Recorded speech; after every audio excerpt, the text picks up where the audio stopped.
Malam itu, di ruang tengah rumah besar keluarga Wirahadi, 11 anggota keluarga duduk mengelilingi saya seperti hakim mengelilingi terdakwa. Ibu mertua saya mendorong selembar surat ke depan wajah saya. Tanda tangani. Atau kamu keluar malam ini juga tanpa membawa apapun, katanya. Saya menatap surat pelepasan hak atas rumah yang saya dan suami bangun dengan keringat sendiri. Lalu saya menarik napas, membuka tas, dan mengeluarkan sebuah map coklat tua. Saat saya meletakkan isi map itu di atas meja, satu persatu, wajah mereka berubah pucat. Karena di antara seluruh orang di ruangan ini, hanya saya yang tahu hukum. Dan hanya saya yang menyimpan dokumen yang sebenarnya. Halo, sahabat kisah.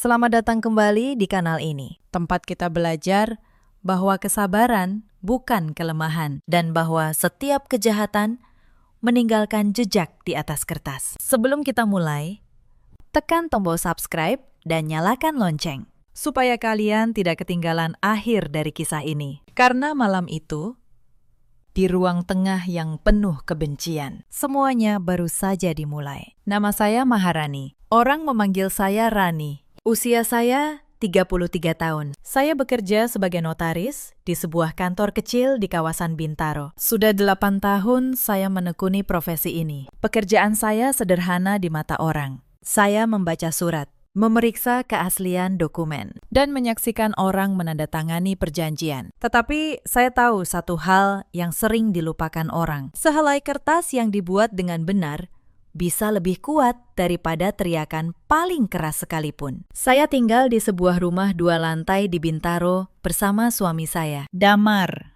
dan putri kami, Kayla, yang baru berusia 4 tahun. Rumah itu tidak mewah, tetapi setiap sudutnya kami bangun bersama. Lantai keramik di ruang tamu, dapur yang menghadap taman kecil, kamar Kayla dengan dinding berwarna biru muda. Semua itu kami cicil selama bertahun-tahun. Damar bekerja sebagai supervisor di sebuah perusahaan logistik. Ia bukan lelaki jahat, setidaknya. Dulu saya percaya begitu. Ia lembut, sering membawakan saya martabak di malam Jumat dan menggendong Kayla di bahunya setiap pagi. Tetapi Damar punya satu kelemahan yang tidak pernah ia akui. Ia tidak pernah bisa berkata tidak kepada ibunya. Ibu mertua saya bernama Sukarni. Orang di lingkungan memanggilnya Bu Sukarni. Usianya 60 tahun. Ia perempuan dengan punggung tegak dan suara yang selalu satu nada lebih tinggi dari orang lain. Sejak hari pertama saya menikah dengan Damar, saya tahu bahwa di mata Bu Sukarni, saya tidak pernah cukup baik. Saya hanya anak seorang guru sekolah dari kampung di Jawa Tengah. Sementara ia merasa keluarganya adalah keluarga terhormat di Bekasi Tengah. Bapak mertua saya, Pak Wirahadi, sudah meninggal 3 tahun lalu. Beliau adalah orang yang berbeda. Tenang, adil, dan menyayangi saya seperti anak sendiri. Sebelum beliau wafat, beliau pernah berkata kepada saya dengan suara pelan, "Rani, jaga keluarga ini dan jaga juga dirimu sendiri." Saat itu saya tidak mengerti maksud kalimat kedua. Bertahun-tahun kemudian, saya baru paham bahwa beliau sudah melihat apa yang akan datang. Selain Damar, ada satu orang lagi di keluarga itu yang harus kalian kenal. Namanya Wulan. Ia adik perempuan Damar, berusia 30 tahun. Wulan cantik, pandai berbicara, dan tahu persis bagaimana membuat ibunya tersenyum. Ia juga tahu persis bagaimana membuat saya merasa seperti orang asing di tengah keluarga sendiri. Wulan belum menikah. Ia tinggal berpindah-pindah, kadang di kos, kadang menumpang di rumah teman, dan setiap kali ia kehabisan uang, ia selalu kembali ke pelukan ibunya. Sejak kecil, kata Damar, Wulan selalu menjadi anak kesayangan. Apapun yang ia inginkan, Bu Sukarni akan berusaha memberinya. Maka tidak heran, Wulan tumbuh dengan keyakinan bahwa dunia dan isi rumah ini memang seharusnya menjadi miliknya. Termasuk rumah yang saya bangun dengan keringat saya sendiri. Saya tidak tahu di awal pernikahan saya bahwa ibu dan anak perempuan itu sudah lama menyimpan satu rencana. Sebuah rencana yang melibatkan rumah, surat, dan tanda tangan. Sebuah rencana yang baru saya pahami sepenuhnya ketika semuanya hampir terlambat. Mari saya mulai dari awal. Saya menikah dengan Damar 8 tahun lalu di sebuah masjid kecil dekat rumah orang tua saya. Pernikahan kami sederhana. Tidak ada gedung mewah, tidak ada ribuan tamu. Hanya keluarga, tetangga, dan doa. Saat itu Bu Sukarni datang dengan wajah yang sulit dibaca. Ia tersenyum kepada para tamu, tetapi tidak pernah benar-benar tersenyum kepada saya. Di tahun-tahun pertama, kami tinggal mengontrak sebuah rumah kecil. Saya bekerja keras membangun nama di kantor notaris tempat saya magang dulu. Damar merintis karir dari posisi paling bawah. Kami hidup pas-pasan, tetapi bahagia. Setiap rupiah yang kami kumpulkan, kami simpan dengan hati-hati. Mimpi kami sederhana. Sebuah rumah, tempat di mana Kayla bisa tumbuh tanpa harus berpindah-pindah kontrakan setiap tahun. Lalu, Pak Wirahadi jatuh sakit. Selama berbulan-bulan, sayalah yang paling sering menjaga beliau di rumah sakit. Bukan Wulan yang selalu sibuk entah di mana. Bukan juga Bu Sukarni yang lebih sering mengeluh lelah daripada menemani suaminya. Saya yang menyuapi beliau, membacakan koran, dan menggenggam tangannya di malam-malam terakhir. Pada salah satu malam itulah beliau memanggil saya mendekat. "Rani," bisik beliau. "Rumah di Bekasi itu. Jangan biarkan ia jatuh ke tangan yang salah." Saya mengira beliau hanya bicara karena demam. Saya mengangguk, mengusap keningnya, dan menyuruhnya beristirahat. Saya tidak tahu bahwa kalimat itu adalah peringatan. Beberapa hari kemudian, Pak Wirahadi meninggal dunia dengan tenang. Dan sejak hari itu, segalanya mulai berubah. Setelah pemakaman, Bu Sukarni mengajak Damar bicara empat mata di kamarnya. Saya tidak tahu apa yang mereka bicarakan. Tetapi seminggu kemudian, Damar pulang dengan sebuah usul yang terdengar masuk akal pada awalnya. "Rani," katanya, "hati-hati. Ibu sekarang sendirian di rumah besar itu. Bagaimana kalau kita pindah ke sana? Kita renovasi rumah itu. Kita tinggal bersama ibu. Lebih hemat. Dan Kayla bisa dekat dengan neneknya." Saya ragu. Hati kecil saya berbisik bahwa ini bukan ide yang baik. Tetapi saya melihat wajah Damar yang penuh harap. Saya melihat Kayla yang membutuhkan ruang lebih luas. Dan saya berpikir, mungkin tinggal bersama bisa memperbaiki hubungan saya dengan Bu Sukarni. Maka, saya mengangguk. Itulah kesalahan pertama saya. Sebelum kami benar-benar pindah, ada satu pertanda yang seharusnya saya baca lebih serius. Saat kami membicarakan rencana renovasi, saya mengusulkan agar semua pengeluaran dicatat dan agar kepemilikan rumah diperjelas secara hukum sejak awal. Damar menolak dengan halus. "Jangan begitu, Rani. Nanti ibu tersinggung. Masa sama keluarga sendiri pakai hitung-hitungan surat?" Saya menelan keberatan saya. Tetapi sebagai notaris, saya tidak bisa benar-benar mematikan kebiasaan saya. Diam-diam, saya tetap menyimpan setiap catatan. Bukan untuk melawan siapapun, hanya untuk berjaga. Seperti seseorang yang menyimpan payung meski langit masih cerah. Kami menjual sebagian tabungan dan menggunakan sisa simpanan kami untuk merenovasi rumah tua di Bekasi itu. Atapnya kami ganti, dapurnya kami perbaiki. Kami tambahkan satu kamar di lantai 2 untuk Kayla. Uang yang keluar dari kantong kami bukan jumlah kecil, hampir 400 juta rupiah. Hasil 8 tahun kami menabung. Saya menyimpan setiap kwitansi, setiap bukti transfer, setiap nota tukang. Bukan karena curiga, hanya karena sebagai notaris. Mencatat sudah menjadi kebiasaan saya. Kebiasaan yang kelak menyelamatkan hidup saya. Saat renovasi hampir selesai, Bu Sukarni datang kepada saya dengan senyum manis yang jarang saya lihat. "Rani," katanya, "sertifikat rumah ini masih atas nama almarhum Bapak. Biar ibu yang urus balik nama ke notaris, ya.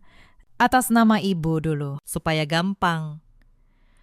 Nanti kalau ibu sudah tiada, kan jatuhnya ke Damar juga." Saya terdiam sejenak. Sebagai notaris, saya tahu persis bahaya dari kalimat itu. Saya tahu apa artinya sebuah rumah berpindah nama tanpa kejelasan hukum. Tetapi saya juga tahu satu hal lain. Kalau saya menolak terang-terangan, perang akan dimulai terlalu cepat sebelum saya siap. Maka saya hanya tersenyum. "Baik, Bu, nanti saya bantu siapkan dokumennya. Yang tidak Bu Sukarni tahu, saya tidak pernah berniat menyerahkan dokumen apapun begitu saja. Malam itu, Di kamar, saya membuka laptop dan mulai menyusun rencana saya sendiri. diam-diam. Sabar, karena saya tahu di luar sana ada banyak perempuan yang kehilangan segalanya hanya karena percaya pada janji manis. Dan saya bersumpah, saya tidak akan menjadi salah satu dari mereka. Kami resmi pindah ke rumah Bekasi itu pada awal musim hujan. Hari pertama, saya masih percaya bahwa keputusan ini bisa berhasil. Saya menata kamar Kayla, memasang gorden baru, dan memasak rendang kesukaan Damar untuk makan malam pertama kami sekeluarga. Tetapi malam itu, di meja makan, Bu Sukarni hanya mencicipi sedikit, lalu meletakkan sendoknya. "Rendangmu terlalu manis," katanya datar. Di keluarga ini, kami tidak terbiasa makan masakan kampung. Damar tidak berkata apa-apa. Ia hanya menunduk dan terus makan. Saya menelan rasa sakit itu bersama suapan nasi saya. Saya berkata pada diri sendiri, ini baru permulaan. Bersabarlah, Rani. Tetapi saya tidak tahu bahwa kesabaran saya akan diuji jauh lebih keras dari yang saya bayangkan. Belum genap 2 minggu kami tinggal di sana. Wulan datang. Ia muncul di suatu sore dengan 3 koper besar dan wajah seolah rumah itu memang miliknya. "Aku tinggal di sini dulu," ya, katanya sambil melempar senyum ke arah ibunya. "Lagi nggak ada tempat." Bu Sukarni langsung menyambutnya hangat, memeluknya, dan menyuruh saya menyiapkan kamar tamu untuknya. Bukan meminta, menyuruh. Saya mengangguk dan menyiapkan kamar itu. Kamar yang sebenarnya sudah saya rencanakan sebagai ruang kerja saya. Tetapi saya diam. Saya pikir mungkin ini hanya sementara. Ternyata kedatangan Wulan adalah awal dari semua yang lebih buruk. Sejak Wulan tinggal di rumah itu, posisi saya berubah perlahan. Pagi hari, ketika saya bersiap berangkat ke kantor, Wulan akan duduk di meja makan sambil berkata, "Mbak Rani, sekalian cuci piring ini, ya. Aku capek." Padahal, ia baru saja bangun tidur. Saya yang harus bekerja. Justru diperlakukan seperti pembantu di rumah yang saya renovasi dengan uang saya sendiri. Saya pernah mencoba bicara dengan Damar. "Mas, Wulan tidak seharusnya begitu. Aku juga punya pekerjaan." Damar hanya menghela napas. "Sudahlah, Rani, dia kan adikku. Lagi pula, ini rumah ibuku. Kita ini cuma menumpang." Kalimat itu menghantam saya seperti tamparan. Menumpang. Di rumah yang saya bangun ulang dengan tabungan 8 tahun. Saya tidak menjawab. Tetapi malam itu, di kamar, saya membuka map coklat tempat saya menyimpan semua kwitansi renovasi. Saya menghitungnya kembali, satu persatu. 387 juta rupiah. Itu bukan jumlah yang akan saya relakan hilang begitu saja. Hari-hari berlalu, dan tekanan kecil itu menumpuk menjadi sesuatu yang berat. Wulan mulai mengatur isi rumah, seolah ia nyonya besar di sana. Ia mengganti gorden yang saya pasang dengan gorden pilihannya, dibayar dari uang ibunya. Ia memindahkan foto pernikahan saya dan Damar dari ruang tamu ke gudang, lalu menggantinya dengan foto dirinya. Suatu sore, saya menemukan kotak perhiasan kecil peninggalan ibu saya, satu-satunya warisan dari orang tua saya, tergeletak terbuka di meja Wulan. Sepasang anting emas milik mendiang ibu saya hilang. Saya bertanya baik-baik. Wulan hanya mengangkat bahu. "Mungkin jatuh? Lagi pula cuma emas murahan, kan?" Saya menatap matanya. Saya tahu ia berbohong, tetapi saya tidak berteriak. Saya hanya mencatat dalam hati. Satu lagi hutang yang suatu hari harus dibayar. Saya mencoba sekuat tenaga menjaga ketenangan demi Kayla. Setiap malam, saya menidurkannya sambil bercerita tentang hal-hal indah, seolah rumah itu tidak dipenuhi racun. Tetapi Kayla, anak yang peka. Suatu malam, ia bertanya, "Bunda, kenapa nenek dan tante Wulan gak suka sama Bunda?" Pertanyaan polos itu menusuk saya lebih dalam daripada semua hinaan yang pernah saya terima. Saya tersenyum, mengusap rambutnya, dan berkata, "Bunda baik-baik saja, sayang.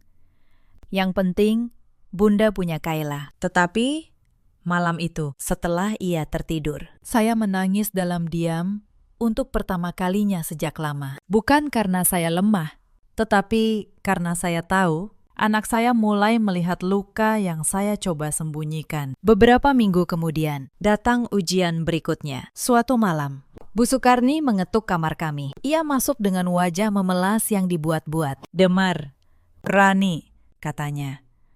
"Ibu butuh uang untuk biaya pengobatan. Tekanan darah ibu naik terus. Pinjam dulu tabungan kalian, 300 juta saja. Nanti ibu kembalikan." Saya menatap Damar. Saya tahu tabungan kami tinggal tidak seberapa setelah renovasi. 300 juta itu hampir seluruh sisa simpanan kami. Saya hendak berkata bahwa kita perlu surat, perlu kejelasan. Tetapi Damar sudah lebih dulu menjawab. "Tentu, Bu. Besok saya transfer."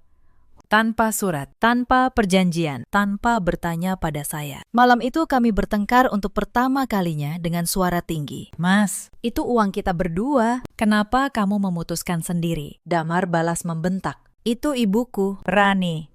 Kamu tega membiarkan ibuku sakit demi uang." Saya terdiam. Bukan karena saya kalah, tetapi karena saya sadar suami saya tidak lagi melihat saya sebagai pasangannya. Ia hanya melihat saya sebagai sumber uang untuk keluarganya. Keesokan harinya, uang itu ditransfer. Dan seperti yang sudah saya duga, uang itu tidak pernah kembali. Yang lebih membuat saya curiga, beberapa hari kemudian, saya melihat Wulan pulang membawa tas tangan baru yang mahal. Saya tidak berkata apa-apa, tetapi saya mencatat tanggalnya, jumlahnya, bukti transfernya. Semua tersimpan rapi. Tidak lama setelah itu, mereka mulai mempermalukan saya di depan orang luar. Suatu sore, beberapa tetangga datang berkunjung. Di hadapan mereka, Bu Sukarni berkata dengan nada seolah bercanda, "Untung Damar punya ibu yang bisa membiayai rumah ini. Kalau mengandalkan istrinya saja, mungkin kami sudah tinggal di kontrakan sempit." Para tetangga tertawa sopan. Saya hanya tersenyum,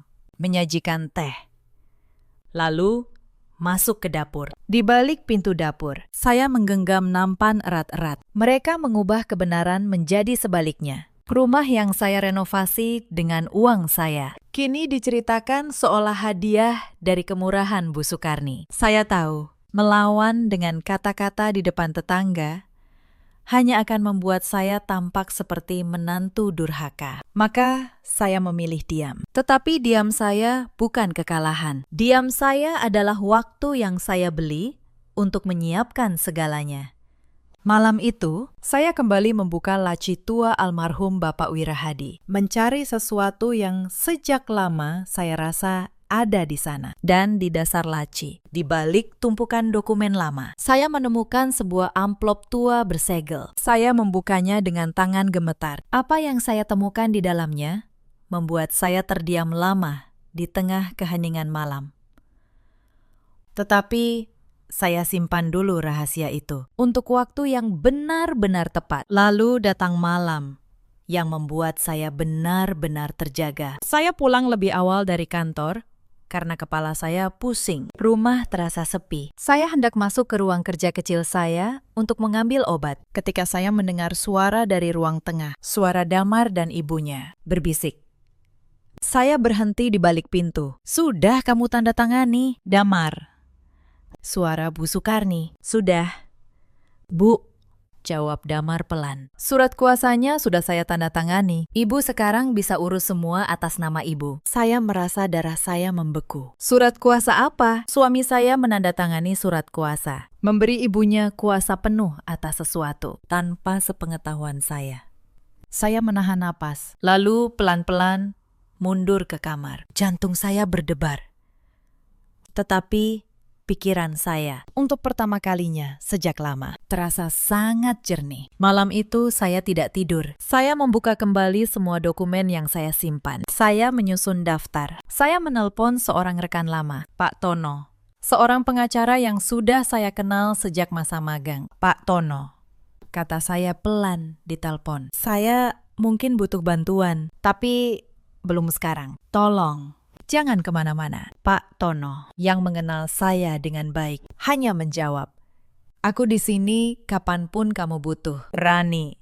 Sejak malam itu, saya mulai bekerja diam-diam. Saya menyalin sertifikat asli rumah yang ternyata masih tersimpan di laci tua Bapak Wirahadi. Sesuatu yang Bu Sukarni tidak pernah tahu. Saya juga menemukan sesuatu yang jauh lebih penting di dalam laci itu. Sesuatu yang akan mengubah segalanya. Tetapi saya simpan dulu rahasia itu untuk waktu yang tepat. Sementara saya menyiapkan diri. Mereka pun bergerak lebih jauh. Suatu sore, saya tidak sengaja mendengar Bu Sukarni berbicara dengan seseorang melalui telepon di ruang tamu. Ia membahas tentang menjaminkan sertifikat rumah ke bank untuk mengambil pinjaman besar. Darah saya berdesir. Mereka berniat menggadaikan rumah yang saya renovasi. Rumah yang bahkan belum sah menjadi milik siapapun. Untuk mendapatkan uang. Seandainya rencana itu berhasil dan cicilannya macet. Rumah itu bisa disita bank. Dan saya, beserta Kayla, akan kehilangan segalanya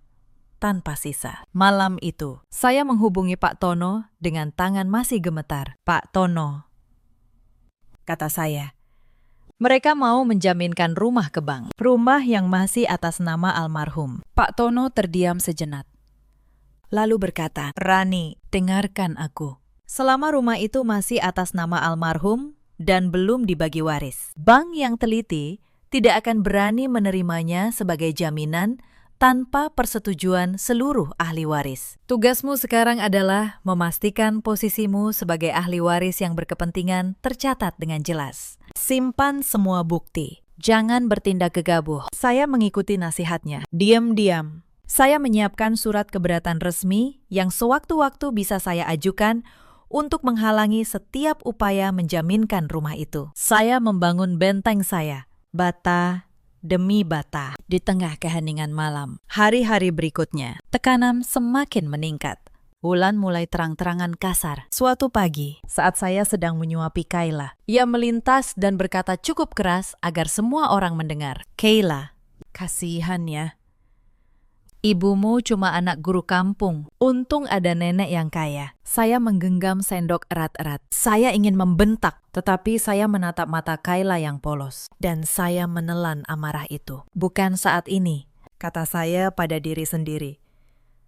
Belum saatnya. Lalu, suatu sore, Bu Sukarni memanggil saya ke ruang tamu. Tetapi sebelum sore itu, ada satu hal lagi yang saya temukan, dan itu membuat saya semakin waspada. Suatu siang, saat membereskan meja kerja Wulan untuk mencari gunting, saya menemukan beberapa lembar kertas latihan. Di atasnya, berulang kali, ada coretan tanda tangan. Tanda tangan saya. Wulan sedang berlatih meniru tanda tangan saya. Tangan saya dingin. Mereka tidak hanya berniat memaksa saya menandatangani surat. Jika saya menolak terus, mereka bahkan siap memalsukan tanda tangan saya. Saya memotret kertas-kertas itu diam-diam, lalu meletakkannya kembali persis seperti semula. Satu lagi bukti masuk ke dalam map coklat saya. Dan satu lagi alasan bagi saya untuk bergerak lebih cepat. Di sana sudah duduk Wulan dan seorang lelaki asing berjas. Rani, kata Bu Sukarni dengan nada manis yang menipu. Ini Pak Hendra, notaris kenalan kami. Kami sudah menyiapkan surat. Rumah ini akan Ibu hibahkan kepada Wulan. Kamu cukup tanda tangan di sini sebagai saksi keluarga. Saya melihat surat itu. Sebuah akta hibah yang memindahkan kepemilikan rumah. Rumah yang saya renovasi dengan uang saya kepada Wulan. Dan mereka memanggil notaris kenalan mereka sendiri untuk melegalkannya. Mereka pikir saya tidak akan mengerti. Mereka pikir saya hanya menantu lugu dari kampung. Saya menatap akta itu lama. Lalu saya tersenyum tipis. Boleh saya baca dulu? Bu, namanya juga dokumen penting. Bu Sukarni mengerutkan kening, tetapi mengangguk. Saya membaca setiap baris dan di dalam hati, saya menemukan 3 cacat hukum yang fatal dalam dokumen itu. Pertama, objek yang dihibahkan adalah rumah yang masih atas nama orang yang sudah meninggal, sehingga belum sah untuk dialihkan. Kedua, hibah itu dibuat tanpa melibatkan seluruh pihak yang berhak atas warisan. Ketiga, dokumen itu sama sekali tidak menyebut dana renovasi ratusan juta yang telah saya keluarkan. Tetapi saya tidak mengatakannya saat itu. Saya hanya berkata, saya perlu waktu untuk mempertimbangkan. Bu, Ini menyangkut masa depan Kayla juga. Wajah Bu Sukarni mengeras. Wajah Wulan berubah masam. Tetapi mereka tidak bisa memaksa saya menandatangani saat itu juga. Dan waktu, sedikit demi sedikit, mulai berpihak kepada saya. Malam itu, saya menelpon Pak Tono kembali. Pak Tono, kata saya. Sekarang saya butuh bantuan Anda, dan saya butuh seorang notaris lain yang bisa saya percaya sepenuhnya. Saya menjelaskan semuanya. Surat kuasa yang ditandatangani Damar diam-diam. Akta hibah palsu yang mereka siapkan. Uang 300 juta yang menguap. Pak Tono mendengarkan, lalu berkata pelan, "Rani, kamu sadar tidak? Dengan semua dokumen yang kamu simpan, posisimu jauh lebih kuat dari yang mereka kira." Saya menjawab, "Tenang, saya sadar. Pakistan.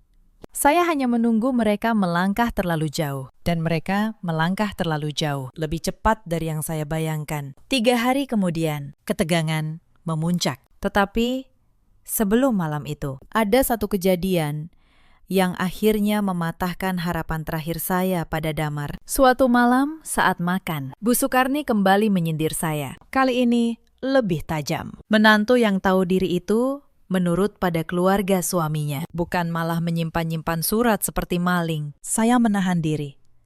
Tetapi kali ini saya menoleh kepada Damar, berharap. Sekali saja, ia membela saya. Damar meletakkan sendoknya, lalu berkata dengan suara dingin yang belum pernah saya dengar sebelumnya. "Ibu benar. Rani, kamu terlalu banyak menghitung. Kalau memang merasa tidak nyaman di rumah keluargaku, mungkin lebih baik kamu pikirkan baik-baik posisimu." Kalimat itu dari mulut suami saya sendiri di depan ibunya dan adiknya terasa seperti pintu yang ditutup pelan-pelan tepat di depan wajah saya. Malam itu, saya tidak lagi menangis. Saya hanya merasa sangat tenang. Tenang. Seperti orang yang akhirnya tahu, ia hanya bisa mengandalkan dirinya sendiri. Lalu tiba hari ketiga itu. Saya pulang kerja dan mendapati barang-barang saya dan Kayla sudah dikemas dalam beberapa kardus, ditumpuk di teras. Wulan berdiri di pintu dengan tangan terlipat. "Mbak Rani," katanya sinis. "Ibu bilang, kalau Mbak nggak mau tanda tangan, ya nggak usah tinggal di sini lagi. Ini rumah keluarga kami." Saya menatap kardus-kardus itu. Saya menatap baju-baju Kayla yang dilipat asal-asalan. Dan untuk sesaat, saya merasa tubuh saya gemetar oleh amarah. Tetapi, saya tidak menangis. Saya tidak berteriak. Saya hanya berkata pelan, "Baik, kalau itu yang kalian mau, mari kita bicarakan baik-baik. Malam ini, panggil semua keluarga." Wulan menyeringai. Mengira saya menyerah. "Bagus. Biar semua jadi saksi, kamu pergi dari sini." Ia tidak tahu. Malam itu bukan malam saya pergi. Malam itu adalah malam yang sudah saya persiapkan sejak lama. Sebelum malam pertemuan keluarga itu tiba, saya menghabiskan sore di kantor Pak Tono. Kami menyusun semuanya dengan rapi, seperti membangun benteng dari kertas. Saya membawa sertifikat asli rumah yang masih tercatat atas nama almarhum Pak Wirahadi. Saya membawa seluruh bukti transfer dan kwitansi renovasi. Total 387 juta rupiah. Saya membawa bukti transfer 300 juta kepada Bu Sukarni yang tidak pernah kembali. Dan saya membawa salinan surat kuasa yang ditandatangani Damar diam-diam, beserta draft akta hibah palsu yang mereka siapkan. Pak Tono memeriksa akta hibah itu dengan kacamata di ujung hidungnya. Lalu ia tersenyum. "Rani, ini cacat hukum di 3 tempat. Pertama, rumah ini masih atas nama almarhum, jadi belum bisa dihibahkan oleh Bu Sukarni sebelum proses waris selesai. Kedua, hibah seperti ini membutuhkan persetujuan seluruh ahli waris. Dan kamu sebagai istri sah Damar punya kepentingan hukum di sini. Ketiga, akta ini dibuat tanpa mencantumkan dana renovasi yang kamu keluarkan. Secara hukum, kamu punya hak tagih." Saya mengangguk. Saya sudah tahu semua itu. Tetapi mendengarnya dari mulut seorang pengacara membuat saya semakin yakin. Lalu, saya mengeluarkan satu dokumen terakhir dari dalam map saya. Dokumen yang saya temukan di laci tua Bapak Wirahadi. Dokumen yang belum pernah saya tunjukkan kepada siapapun. Pak Tono membaca dokumen itu. Dan untuk pertama kalinya sepanjang sore itu, ia terdiam cukup lama. "Rani," katanya akhirnya. "Kamu sadar apa artinya ini?" Saya mengangguk pelan. Saya sadar. Pakistan. Itulah sebabnya saya menunggu sampai malam ini. Saya tidak akan menceritakan dulu apa isi dokumen itu. Karena malam itu di ruang tengah. Merekalah yang akan mengetahuinya lebih dulu. Sebelum saya pulang dari kantor Pak Tono sore itu, kami menyusun satu langkah terakhir yang akan mengunci segalanya.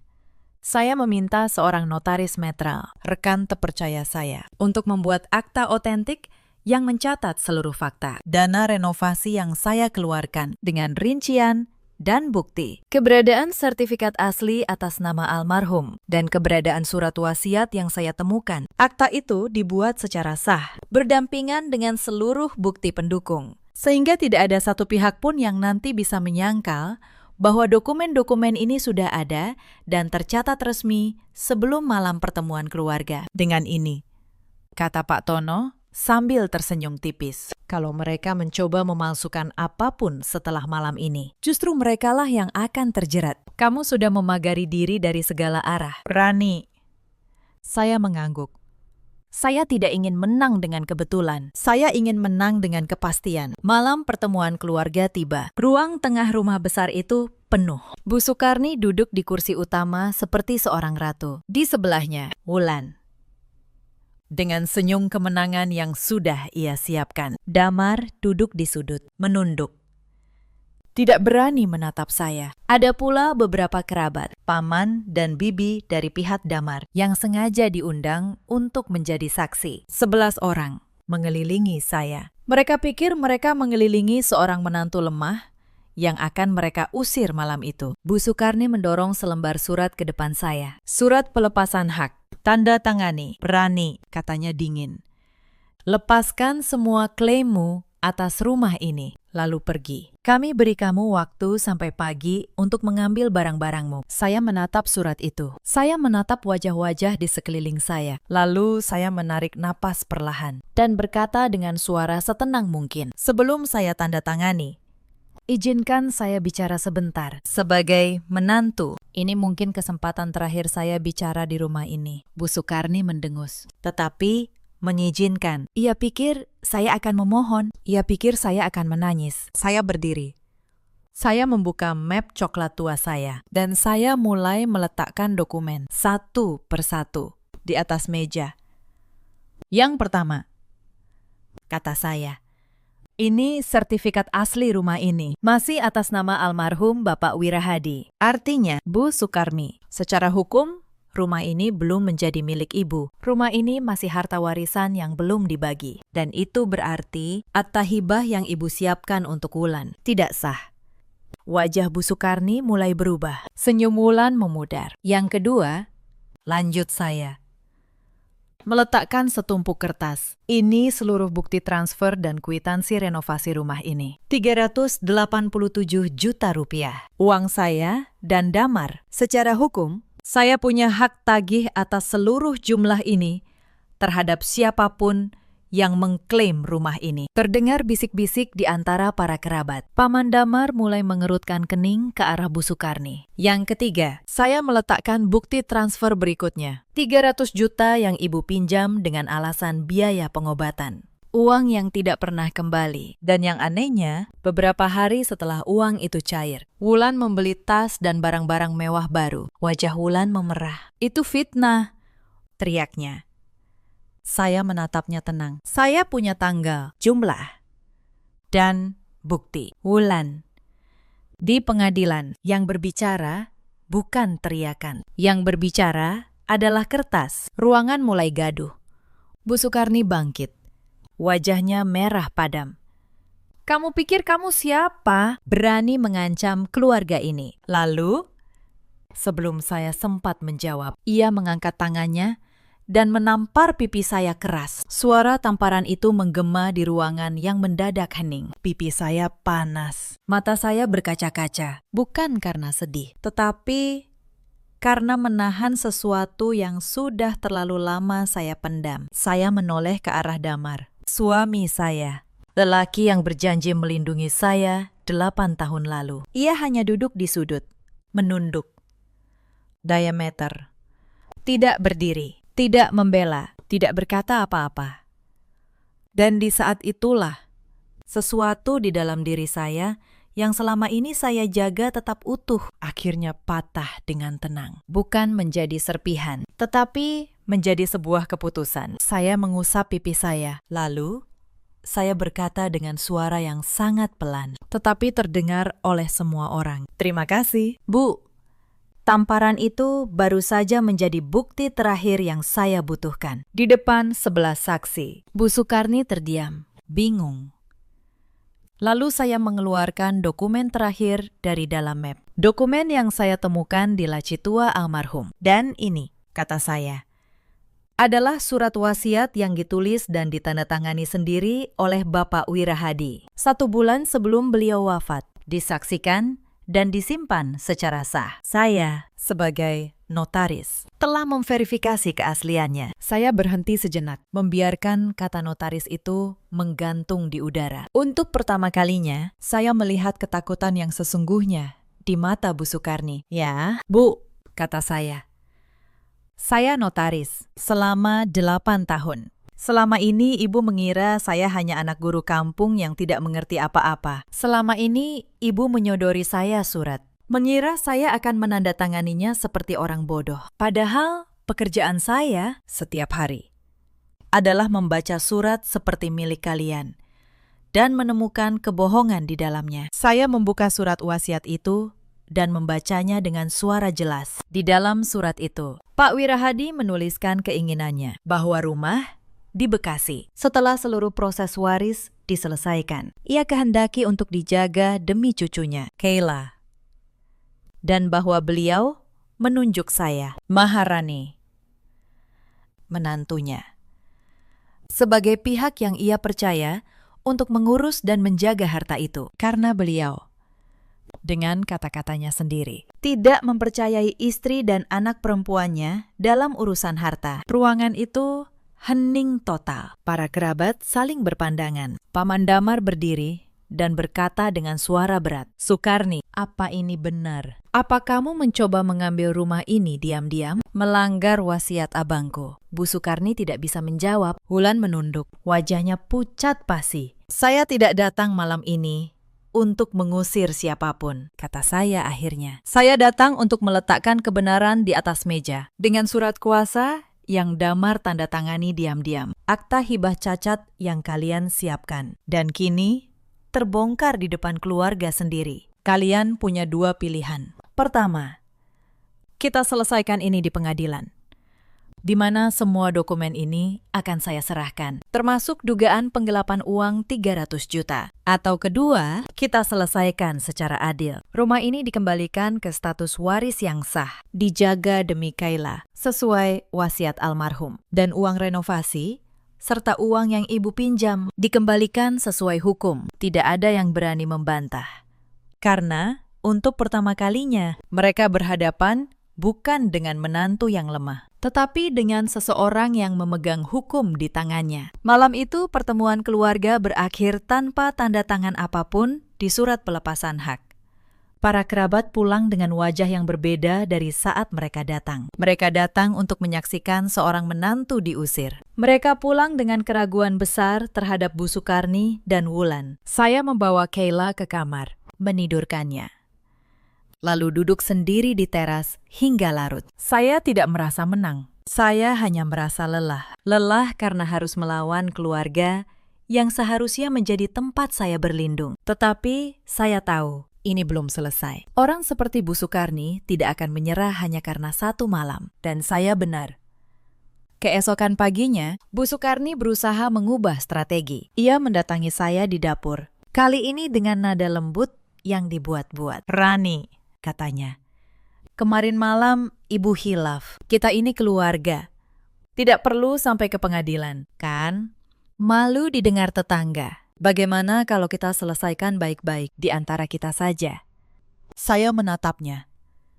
Saya tahu persis. Ini bukan permintaan maaf. Ini upaya untuk menarik kembali masalah ke ruang gelap, jauh dari saksi dan dokumen. Tempat ia bisa kembali berkuasa. Bu, kata saya, tenang. Saya juga tidak ingin ke pengadilan. Tetapi, penyelesaian baik-baik harus tetap di atas kertas. Dengan notaris yang netral. Bukan kenalan, Ibu.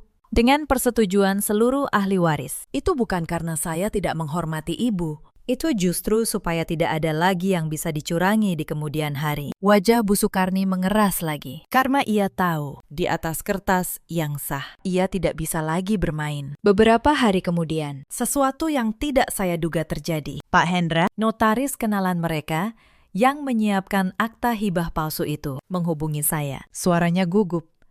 Ibu Maharani, katanya.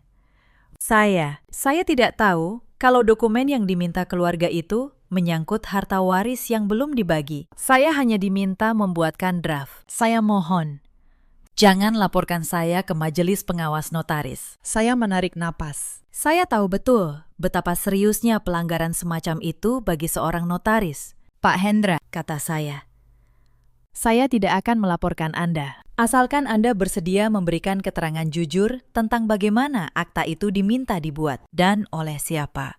Ia setuju tanpa ragu. Dan dengan itu, satu lagi bukti jatuh ke tangan saya. Tekanan terhadap Bu Sukarni dan Wulan semakin besar. Para kerabat mulai menjauh. Paman Damar, yang dihormati di keluarga itu, secara terbuka menyatakan bahwa wasiat almarhum Pak Wirahadi harus dihormati. Tetangga mulai berbisik. Dan Wulan, yang selama ini hidup dari kemurahan ibunya, mulai panik. Karena rencananya untuk memiliki rumah itu hancur berantakan. Dalam keputusasaannya, Wulan melakukan kesalahan terakhir. Suatu malam, ia menemui saya dan mencoba menyuap saya. Mbak Rani, katanya. Suaranya kini manis. Bagaimana kalau begini?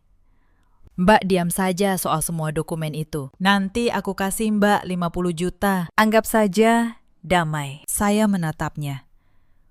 Lalu saya mengeluarkan ponsel saya yang sejak tadi merekam pembicaraan kami. Wulan, kata saya pelan. Kamu baru saja mencoba menyuap seseorang untuk menyembunyikan dugaan penggelapan. Dan kamu melakukannya di depan rekaman. Wajah Wulan membeku.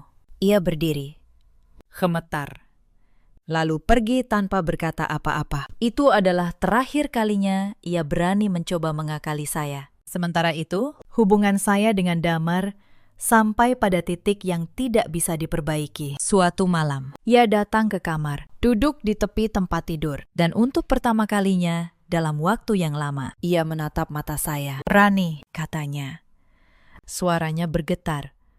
Maafkan aku terlalu takut pada ibuku. Aku tahu aku salah. Saya menatapnya lama.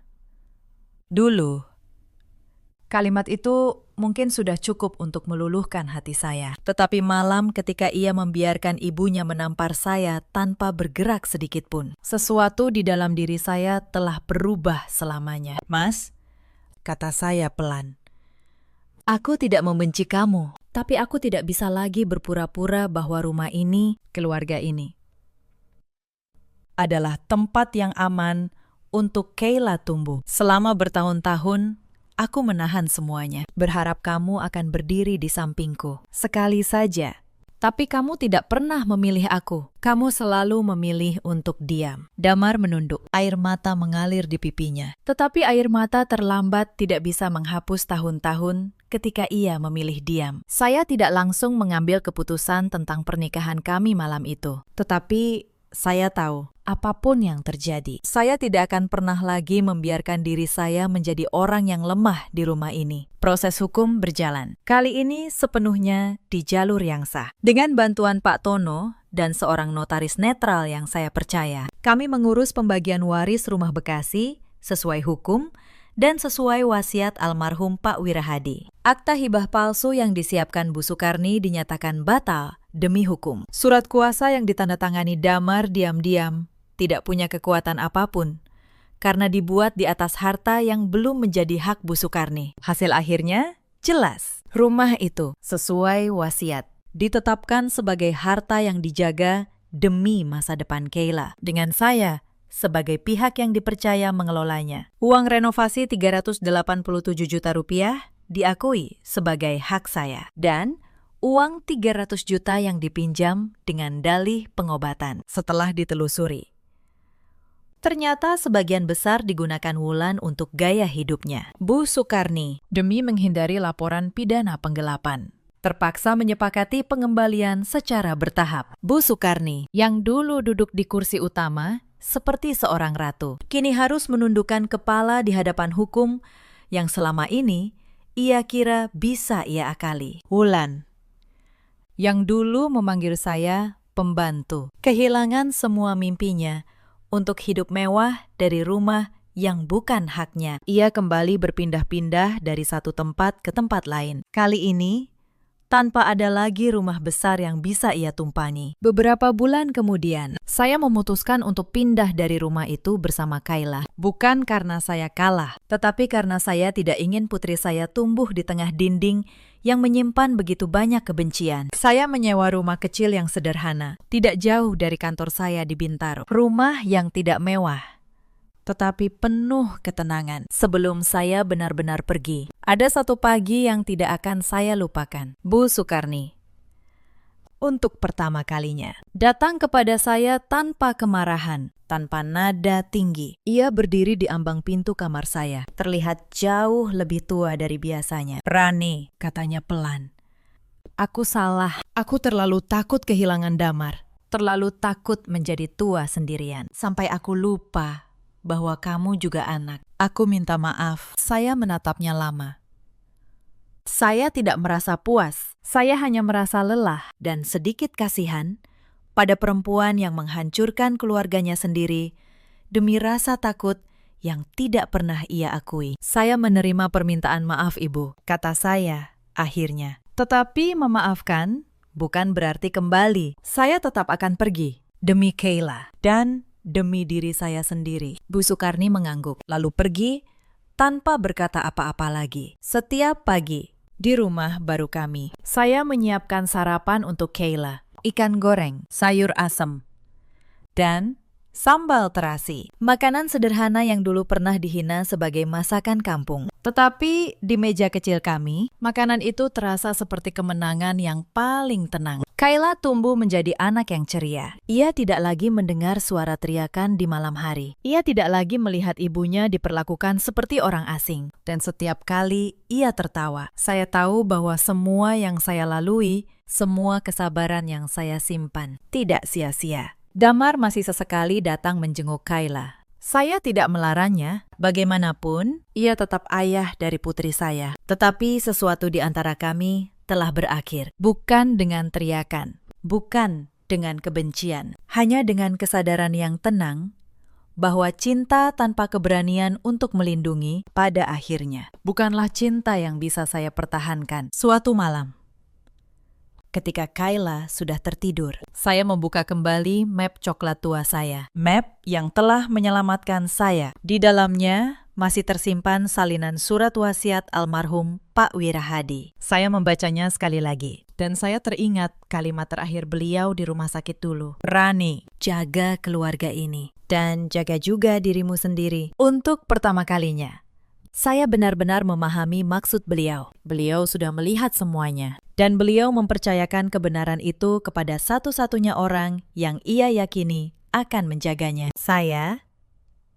Cerita ini mengajarkan satu hal yang sederhana. Jangan pernah meremehkan seseorang hanya karena ia diam. Dan jangan pernah mengira bahwa kelembutan adalah tanda kelemahan. Kadang, orang yang paling tenang adalah orang yang paling siap. Di luar sana, ada banyak perempuan seperti saya dulu. Perempuan yang bekerja keras, menabung bertahun-tahun, lalu kehilangan segalanya hanya karena percaya pada janji manis dan tidak berani meminta kejelasan hukum. Kalian tidak salah karena berbaik hati. Tetapi ingatlah, kebaikan tanpa kejelasan akan selalu dimanfaatkan oleh orang yang serakah. Mintalah surat. Mintalah kejelasan, simpanlah bukti, bukan karena kalian curiga, tetapi karena kalian menghargai diri kalian sendiri. Di luar sana juga ada banyak suami seperti Damar, lelaki yang tidak jahat, tetapi terlalu lemah untuk berdiri di saat istrinya paling membutuhkan. Kepada para suami, ketahuilah, diam di saat orang yang kalian cintai disakiti adalah bentuk pengkhianatan yang paling halus. Dan ada pula para ibu mertua yang karena takut kehilangan kuasa atas anak lelakinya, justru menghancurkan rumah tangga anaknya sendiri. Dalam hidup, kita selalu punya pilihan untuk diam atau untuk berdiri, untuk menyerah, atau untuk menjaga harga diri kita dengan cara yang benar. Saya memilih untuk berdiri tanpa kebencian, tanpa kekerasan, hanya dengan kebenaran di tangan saya. Dan itu sudah cukup. Terima kasih, sahabat kisah, sudah menemani saya sampai akhir cerita ini. Jika kisah ini menyentuh hati kalian, atau jika kalian pernah berada di posisi yang sama, ceritakanlah pengalaman kalian di kolom komentar. Mungkin cerita kalian akan menjadi kekuatan bagi seseorang yang malam ini sedang menahan air matanya sendirian. Sampai jumpa di kisah berikutnya. Jaga diri kalian, dan jangan pernah lupa untuk menjaga harga diri kalian. Seorang istri ditampar dan diusir dari rumahnya sendiri oleh suami yang ia hidupi diam-diam selama 3 tahun. Malam itu juga, mertua dan suaminya berteriak menyuruhnya angkat kaki sambil tertawa menghina. Mereka lupa satu hal. Rumah mewah itu, setiap perabot di dalamnya, setiap jengkal tanahnya, mutlak atas nama sang istri. Dan tepat pukul 8 malam, sebuah deru mesin diesel akan berhenti di pelataran. Halo sahabat, selamat datang kembali di channel ini. Hari ini saya akan menemani kalian dengan sebuah kisah yang membuat dada sesak di awal, tapi sangat memuaskan di akhir. Sebelum mulai, tekan tombol like dan subscribe agar tidak ketinggalan kisah berikutnya. Tuliskan kota kalian di kolom komentar, biar kita makin saling kenal. Siapkan camilan, duduk yang nyaman. Mari kita mulai. Nama saya Hesti Maharani, 38 tahun. Saya pemilik dan direktur sebuah perusahaan yang saya bangun sendiri dari nol di Gedung Pencakar Langit, kawasan Sudirman. Sudah 3 tahun saya menyandang status istri Brian. Dan selama 3 tahun itu pula, saya belajar bahwa rumah termewah pun bisa terasa seperti penjara. Malam itu hujan gerimis turun tipis di kawasan Pondok Indah. Mobil hitam saya perlahan memasuki pelataran rumah megah bergaya Eropa. Mesin saya matikan. Tapi saya tidak langsung turun. Saya memejamkan mata sejenak, mengusir penat setelah seharian rapat pemegang saham. Lalu saya meraih tas kerja dan keluar. Hak sepatu beradu dengan marmer teras, lampu kristal gantung, karpet tebal seharga sebuah mobil, perabotan impor. Semua ini hasil keringat saya bertahun-tahun. Namun di rumah ini, saya tidak pernah diperlakukan sebagai pemiliknya. Begitu saya mendorong pintu jati berukir, hawa dingin pendingin ruangan menyapa. Sayangnya, hawa itu tidak sebanding dengan sambutan yang menunggu di ruang keluarga. Di atas sofa kulit asli keluaran terbaru, duduklah seorang wanita paruh baya, Bu Sekar, ibu mertua saya. Ia mengenakan gaun tidur sutra yang saya belikan bulan lalu, lengkap dengan perhiasan emas yang masih menempel di leher dan pergelangan tangannya. Di depannya, televisi raksasa menyala dengan volume tinggi. Baru pulang kamu, Hesti. Suara Bu Sekar mengalahkan suara televisi. Nadanya tajam, syarat sindiran. Perempuan macam apa yang keluyuran sampai malam begini? Suamimu sudah banting tulang menghidupi kamu. Ngasih rumah sebesar ini. Bukannya melayani suami dan mertua, malah sibuk di luar nggak jelas. Dada saya terasa sesak. Kalimat itu seperti kaset rusak yang diputar ulang setiap kali saya pulang. Suami saya banting tulang menghidupi saya. Saya hampir ingin tertawa. Gaji Brian di perusahaan lamanya bahkan tidak cukup membayar tagihan listrik rumah ini. Pekerjaannya yang sekarang pun berkat saya, yang diam-diam menanamkan modal di perusahaan teman agar ia mendapat posisi manajer, sertifikat tanah, BPKB, mobil, uang belanja harian. Semuanya atas nama saya. Tapi demi menjaga harga diri suami di mata mertua, setiap bulan saya mentransfer uang ke rekening Brian, lalu membiarkan ia menyerahkannya kepada ibunya, seolah itu hasil kerja kerasnya sendiri. "Bu, tolong jangan bicara begitu," kata saya pelan. "Saya kerja juga untuk kebutuhan rumah ini, untuk gengsi kamu sendiri, kan?" Bu Sekar bangkit, menghampiri saya dengan wajah masam. AC ruang tamu ini dari siang kurang dingin. Makanan di meja hambar semua. "Pecat saja pembantu itu besok pagi. Ibu nggak mau makan makanan orang miskin." Saya memejamkan mata. AC itu baru diservis minggu lalu. Dan makanan yang ia sebut hambar adalah catering sehat pesanan khusus. Karena Bu Sekar punya riwayat kolesterol tinggi. Percuma menjelaskan. Di mata mertua saya selamanya hanya perempuan kampung yang beruntung dinikahi putranya. Besok, saya panggil teknisi untuk mengecek AC-nya lagi. "Bu, soal makanan. Nanti saya sampaikan ke pihak catering agar bumbunya disesuaikan. Tapi tetap rendah kolesterol untuk kesehatan ibu," jawab saya setenang mungkin. Mengalah demi menghindari keributan. Namun sifat mengalah saya selalu dianggap kelemahan. Wanita tua itu melipat tangannya. "Bukan cuma itu. Ibu mau bicara soal uang bulanan?" Saya menatapnya. "Uang? Bu, bukannya awal bulan kemarin sudah saya berikan? Jumlahnya juga sudah saya lebihkan 5 juta dari biasanya." "5 juta itu mana cukup?" Matanya melotot. "Bulan depan ada arisan keluarga. Ibu jadi tuan rumah. Ibu butuh perhiasan baru, baju seragam bagus, catering mahal biar nggak malu. Teman-teman arisan ibu semuanya orang kaya. Masa ibu cuma pakai perhiasan yang ini-ini saja?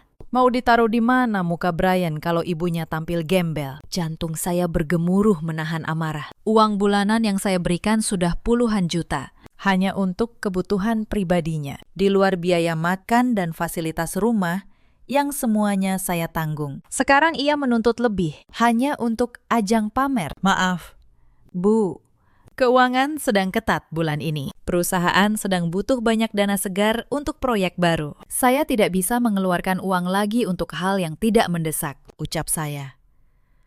Nada saya mulai berubah. Saya sudah lelah berpura-pura. Wajah Bu Sekar memerah padam. Ia menunjuk tepat ke wajah saya. "Berani kamu mengatur keuangan keluarga ini. Uang itu uang Brian, bukan uang kamu. Kamu cuma numpang hidup enak di sini. Istri macam apa kamu? Pelit sama mertua sendiri. Pantas sampai sekarang kamu nggak bisa ngasih cucu. Hati kamu busuk." Hinaan tentang keturunan adalah luka paling dalam yang terus ia garuk. Selama ini saya menelan semua cacian demi mempertahankan rumah tangga, demi cinta buta saya kepada Brian. Tapi malam itu menatap wajah penuh kebencian Bu Sekar. Sesuatu di dalam diri saya patah. Saya sadar, sehebat apapun saya berkorban, saya tidak akan pernah dihargai di rumah ini. Rumah yang saya beli dengan uang saya sendiri. Rumah yang sertifikatnya tertulis jelas atas nama Hesti Maharani. Saya menurunkan tangan Bu Sekar yang menunjuk wajah saya. Saya tidak menunduk. Saya tidak menangis seperti biasanya. Saya menatap langsung ke dalam matanya dengan tatapan yang sangat dingin. Tatapan yang belum pernah saya tunjukkan sebelumnya. Di balik keheningan malam itu, sebuah rencana mulai terbentuk sempurna di kepala saya. Tapi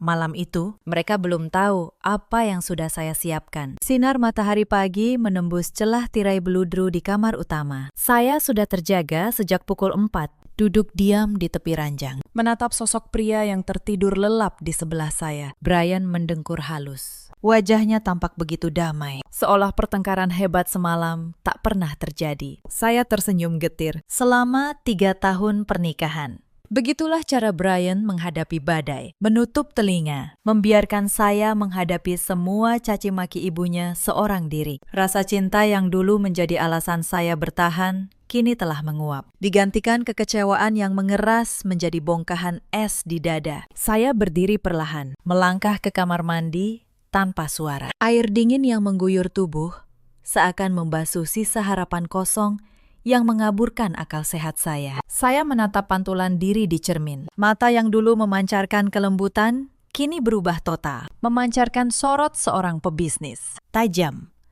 dingin, tanpa ampun. Tepat pukul 6. Saya sudah berpakaian rapi dengan setelan kerja abu-abu gelap. Saya menuruni tangga. Di ruang makan, Bu Sekar belum terlihat. Hanya ada beberapa asisten rumah tangga yang menyajikan sarapan dengan wajah tegang. Sangat berhati-hati agar tidak memancing kemarahan nyonya besar palsu di rumah ini.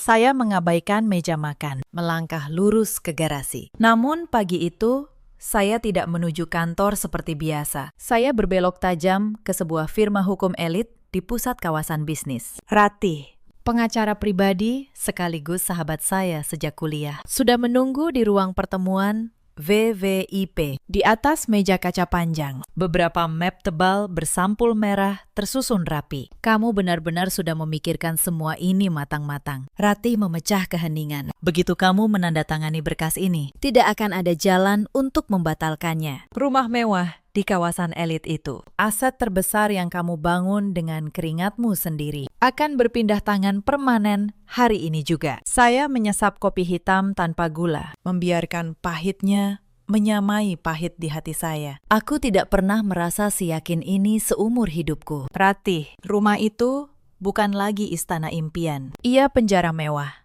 tempat aku dihisap tanpa belas kasihan. Mereka pikir aku ini mesin pencetak uang yang tidak punya perasaan dan harga diri. Mereka lupa, mesin pun bisa dimatikan paksa kalau pemiliknya sudah muak. Ratih mengangguk. Secara hukum, posisi kita tidak bisa diganggu-gugat. Sertifikat hak milik rumah itu 100% atas nama Hesti Maharani. Pembeliannya pakai dana rekening pribadimu, jauh sebelum kalian menikah. Ditambah perjanjian pranikah yang memisahkan seluruh kekayaan. Brian dan ibunya tidak punya celah hukum sedikit pun untuk mengklaim aset ini. Bagus, jawab saya singkat. Lalu bagaimana dengan pembelinya? Apakah ia menyetujui syarat khusus yang aku ajukan semalam? Tepat saat saya menyelesaikan kalimat, pintu ruang pertemuan terbuka. Seorang pria parubaya bertubuh tegap melangkah masuk. Rambut memutih, ditata rapi, setelan jas seharga sebuah mobil. Didampingi dua asisten berbadan besar. Pria itu Pak Tito, salah satu raja properti paling ditakuti di kota ini. Ia dikenal bertangan besi dan tidak pernah mau berurusan dengan drama. Spesialisasinya membeli properti bernilai tinggi yang butuh likuidasi cepat dengan tunai. Selamat pagi, Bu Hesti.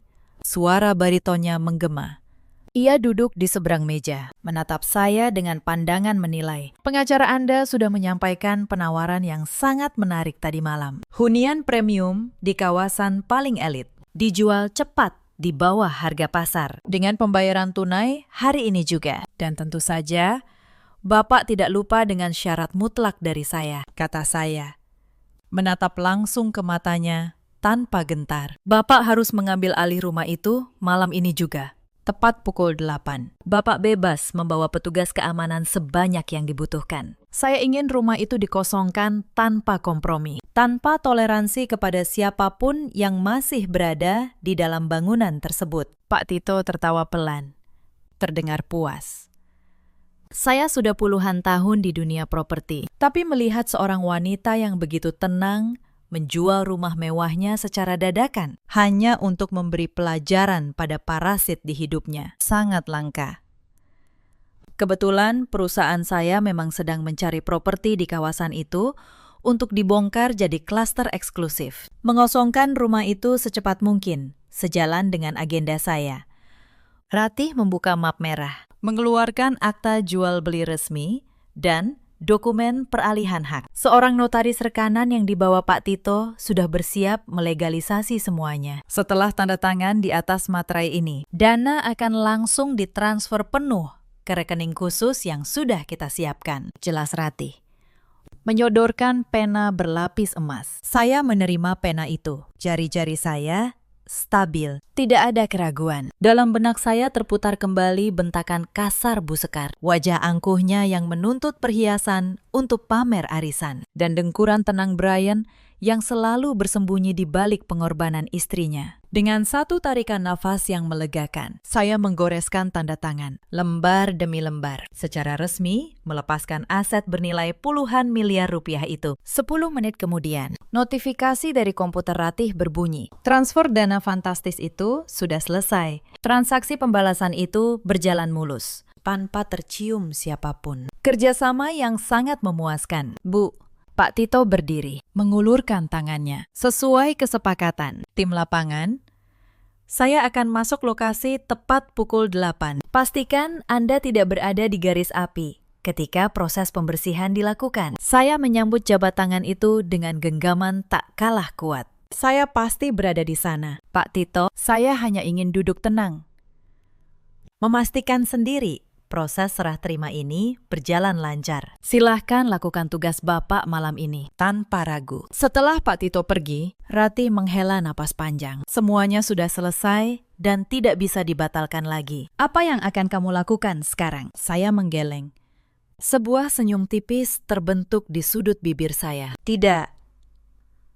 Aku akan ambil cuti hari ini. Aku akan ke salon, melakukan perawatan, lalu berbelanja gaun baru. Malam ini adalah pertunjukan terbesar. Aku harus tampil sesempurna mungkin saat melihat mereka diseret keluar dari surga yang mereka curi dariku. Saya melangkah keluar dari lobi firma itu dengan kepala tegak. Udara siang yang panas justru terasa menyegarkan. Rencana terbesar saya telah dieksekusi tanpa celah. Kini saya tinggal menghitung mundur menuju pukul 8. Tapi sepanjang sore itu, ada satu hal yang belum mereka duga akan datang menjemput mereka. Langit keemasan perlahan memudar menjadi pekat ketika saya melangkah masuk pintu utama rumah mewah itu. Penampilan saya malam itu berbeda. Rambut tergerai indah dari salon, aroma parfum mahal, gaun berkelas yang baru saya beli siang tadi. Langkah saya mantap. Tidak ada lagi jejak kelelahan yang selama ini membungkukkan bahu saya. Rumah ini tidak lagi terasa seperti sangkar emas yang mencekik. Ia kini hanya panggung sandiwara. Tempat saya menjadi sutradara tunggal di ruang keluarga. Pemandangannya tak berubah. Bu Sekar bersandar di sofa kulit Italia, sibuk menggeser layar tablet keluaran terbaru, ditemani secangkir teh chamomile. Melihat saya datang dengan penampilan mencolok, raut wajahnya berubah. Dengki yang selalu muncul setiap kali saya tampil lebih bersinar darinya. Namun malam itu ada hal lain yang lebih penting baginya. Bagus sekali.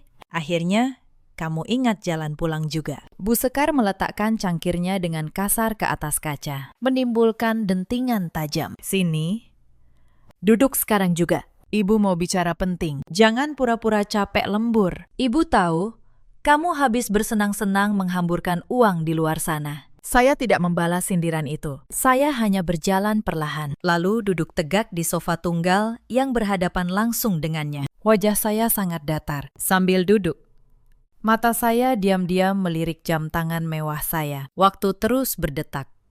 Semakin mendekati pukul 8, tanpa memedulikan keheningan saya. Bu Sekar menyodorkan layar tabletnya ke arah wajah saya. Di layar terpampang sebuah kalung berlian dengan tatahan zamrud hijau dari butik perhiasan ternama luar negeri. Deretan angka harganya fantastis. Cukup untuk membeli sebuah mobil keluarga secara tunai. Ibu sudah putuskan. Ibu mau kalung ini untuk acara arisan keluarga besar minggu depan? Ucapnya dengan nada memerintah. Teman-teman arisan ibu selalu pakai perhiasan keluaran terbaru. Ibu tidak mau kelihatan miskin di depan mereka. Tadi sore ibu sudah menelpon butik untuk menyimpan kalung ini. Sekarang berikan kartu kredit limit tak terbatas milik Brian itu ke ibu. Saya menatap layar itu sekilas, lalu mengalihkan pandangan kembali ke wajah keriput penuh ambisi itu. Kartu kredit tak terbatas milik Brian. Sebuah ironi yang nyaris membuat saya tertawa. Kartu fisik itu memang terukir nama Brian. Namun tagihan ratusan juta setiap bulannya selalu dipotong otomatis dari rekening pribadi perusahaan saya. Brian bahkan tidak tahu cara membayar bunga banknya. Tidak bisa,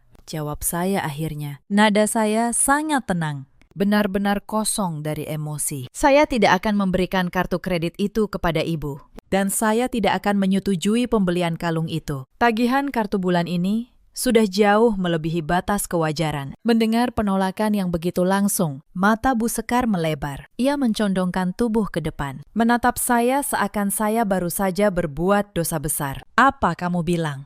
Tidak bisa. Sekarang, kamu mulai berani mengatur. Uang itu milik Brian, anak kandungku sendiri. Kamu sebagai istri tidak punya hak melarang ibu menggunakan uang hasil jerih payah darah daging ibu. Kalau begitu, cara ibu berpikir, silakan minta langsung perhiasan itu kepada darah daging ibu sendiri, balas saya.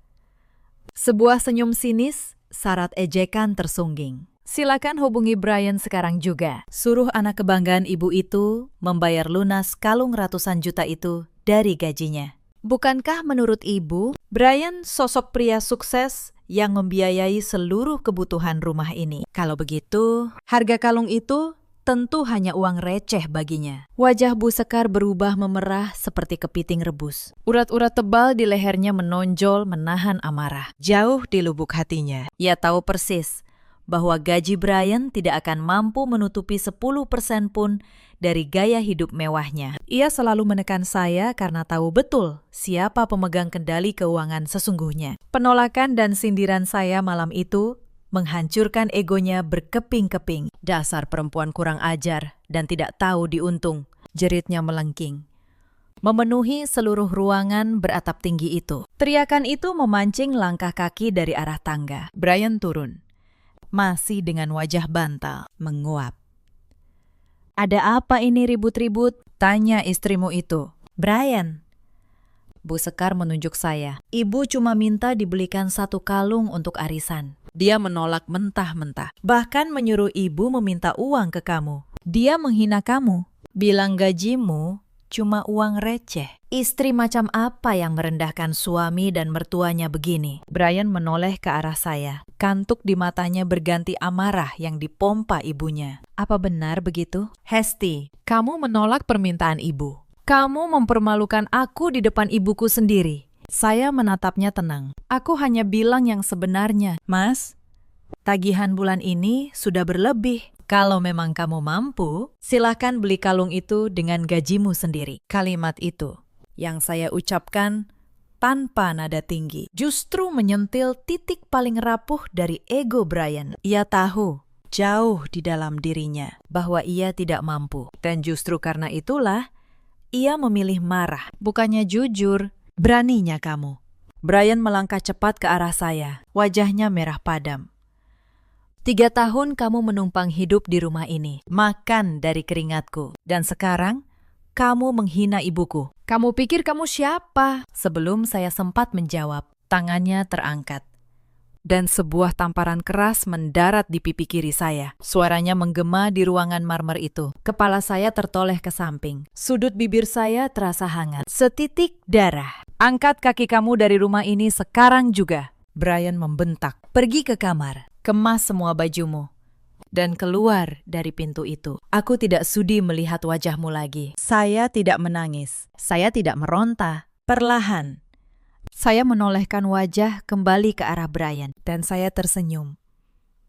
Bukan senyum sedih, bukan senyum memohon. Itu adalah senyum paling dingin yang pernah ia lihat seumur hidupnya. Hanya sebuah jurang kehampaan. Seolah saya sedang menatap seekor serangga kecil yang sebentar lagi akan saya singkirkan. Senyuman itu membuat bulu kuduk Brian meremang tanpa ia mengerti sebabnya. Bu Sekar yang tadinya menuding, kini terdiam, menatap saya dengan kewaspadaan dan kebingungan. Orang normal yang ditampar dan diusir akan memohon atau menangis. Tapi saya berdiri dengan anggun, dengan gerakan teramat lambat dan tenang. Saya mengangkat tangan kanan, mengusap setitik darah di sudut bibir. Lalu, tanpa sepatah kata pun, membalas teriakan pengusiran suami saya. Saya memutar tubuh. Namun saya tidak melangkah ke pintu utama. Juga tidak naik ke lantai 2 untuk mengemas barang. Saya justru melangkah tenang, melewati pecahan cangkir di lantai, lalu kembali duduk di sofa tunggal itu. Saya menyandarkan punggung,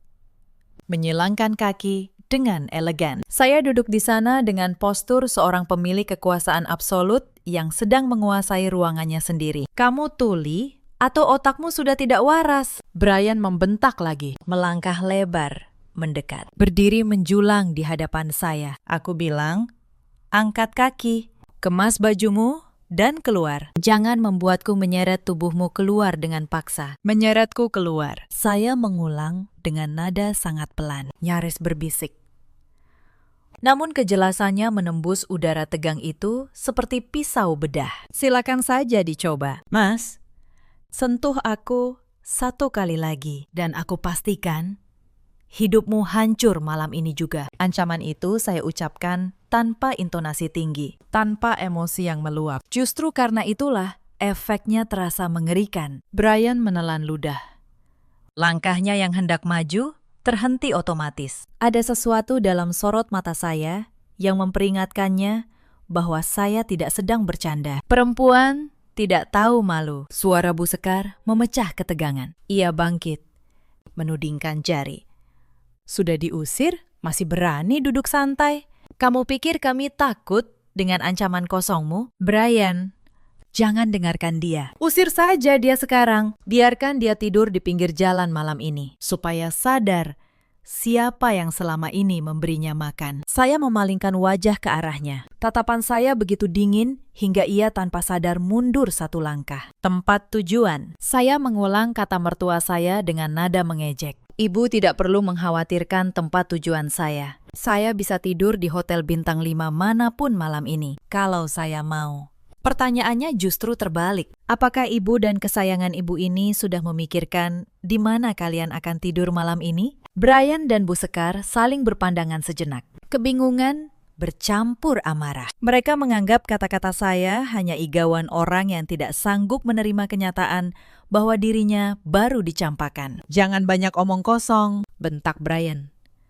Mencoba mengembalikan dominasinya. Rumah ini milikku. Aku yang memegang kendali di sini. Kamu hanya benalu yang terlalu lama menikmati fasilitasku. Karena kamu kurang ajar pada ibuku. Fasilitas itu kucabut detik ini juga. Keluar. Saya membiarkan ia menyelesaikan teriakan arogannya. Saya bahkan menikmati setiap detik kebodohan suami saya. Menonton orang yang merasa menang sebelum berperang adalah hiburan tersendiri malam itu. Saya melirik jam dinding klasik di tangga melingkar. Jarumnya bergerak mendekati pukul 8. Tinggal beberapa menit. Saya tidak akan pergi kemana-mana. Mas, ucap saya santai.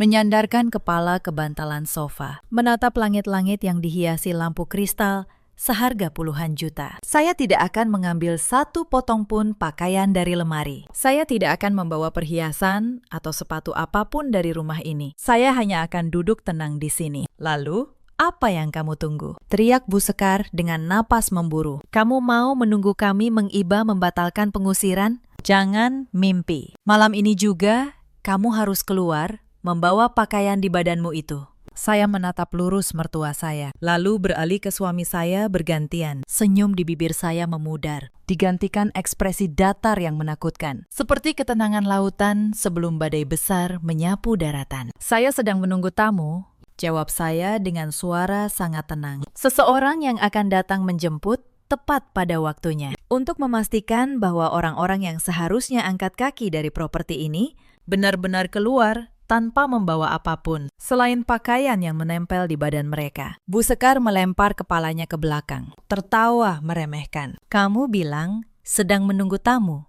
malam-malam begini. Siapa? Keluargamu yang miskin di kampung itu datang menjemputmu dengan mobil pickup rongsokan. Dengar ya, perempuan kampung. Siapapun yang kamu panggil, mereka tidak akan bisa masuk. Ini rumah kami. Tidak ada yang berani melewati pintu depan tanpa izin Brian. Saya tidak menjawab. Saya hanya memutar pergelangan tangan kiri dengan anggun, melirik jam tangan. Pukul 7.55. 5 menit lagi menuju kehancuran total panggung sandiwara yang menyiksa saya selama 3 tahun. Tanpa mengalihkan pandangan dari jam, saya merogoh saku gaun dan mengeluarkan ponsel. Gerakan saya sangat lambat, penuh percaya diri. Melihat saya mengeluarkan ponsel, Brian tanpa sadar menahan napas. Ada sesuatu yang mengintimidasi dari kesunyian saya. Saya membuka kunci layar, mencari sebuah nama di kontak cepat, lalu menekan tombol panggilan. Saya mengangkat ponsel ke telinga. Suasana ruang keluarga mendadak sunyi. Saking sunyinya, Brian dan Bu Sekar bisa mendengar samar nada sambung dari pengeras suara. Hanya butuh 2 kali dering sebelum panggilan dijawab. Halo.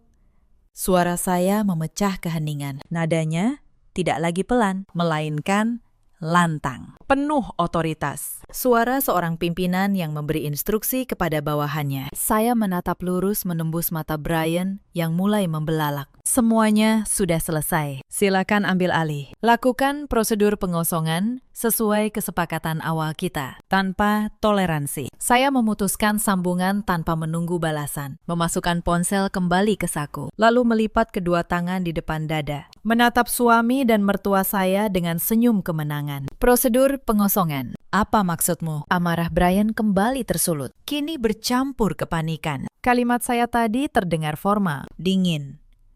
Syarat, ancaman hukum. Itu bukan bahasa untuk memanggil keluarga. Siapa yang baru saja kamu telepon? Hesti.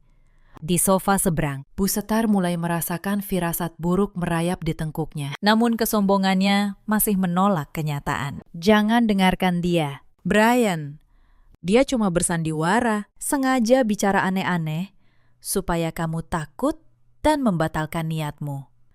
Dasar perempuan ular. Brian mengepalkan tangan, hendak melangkah maju.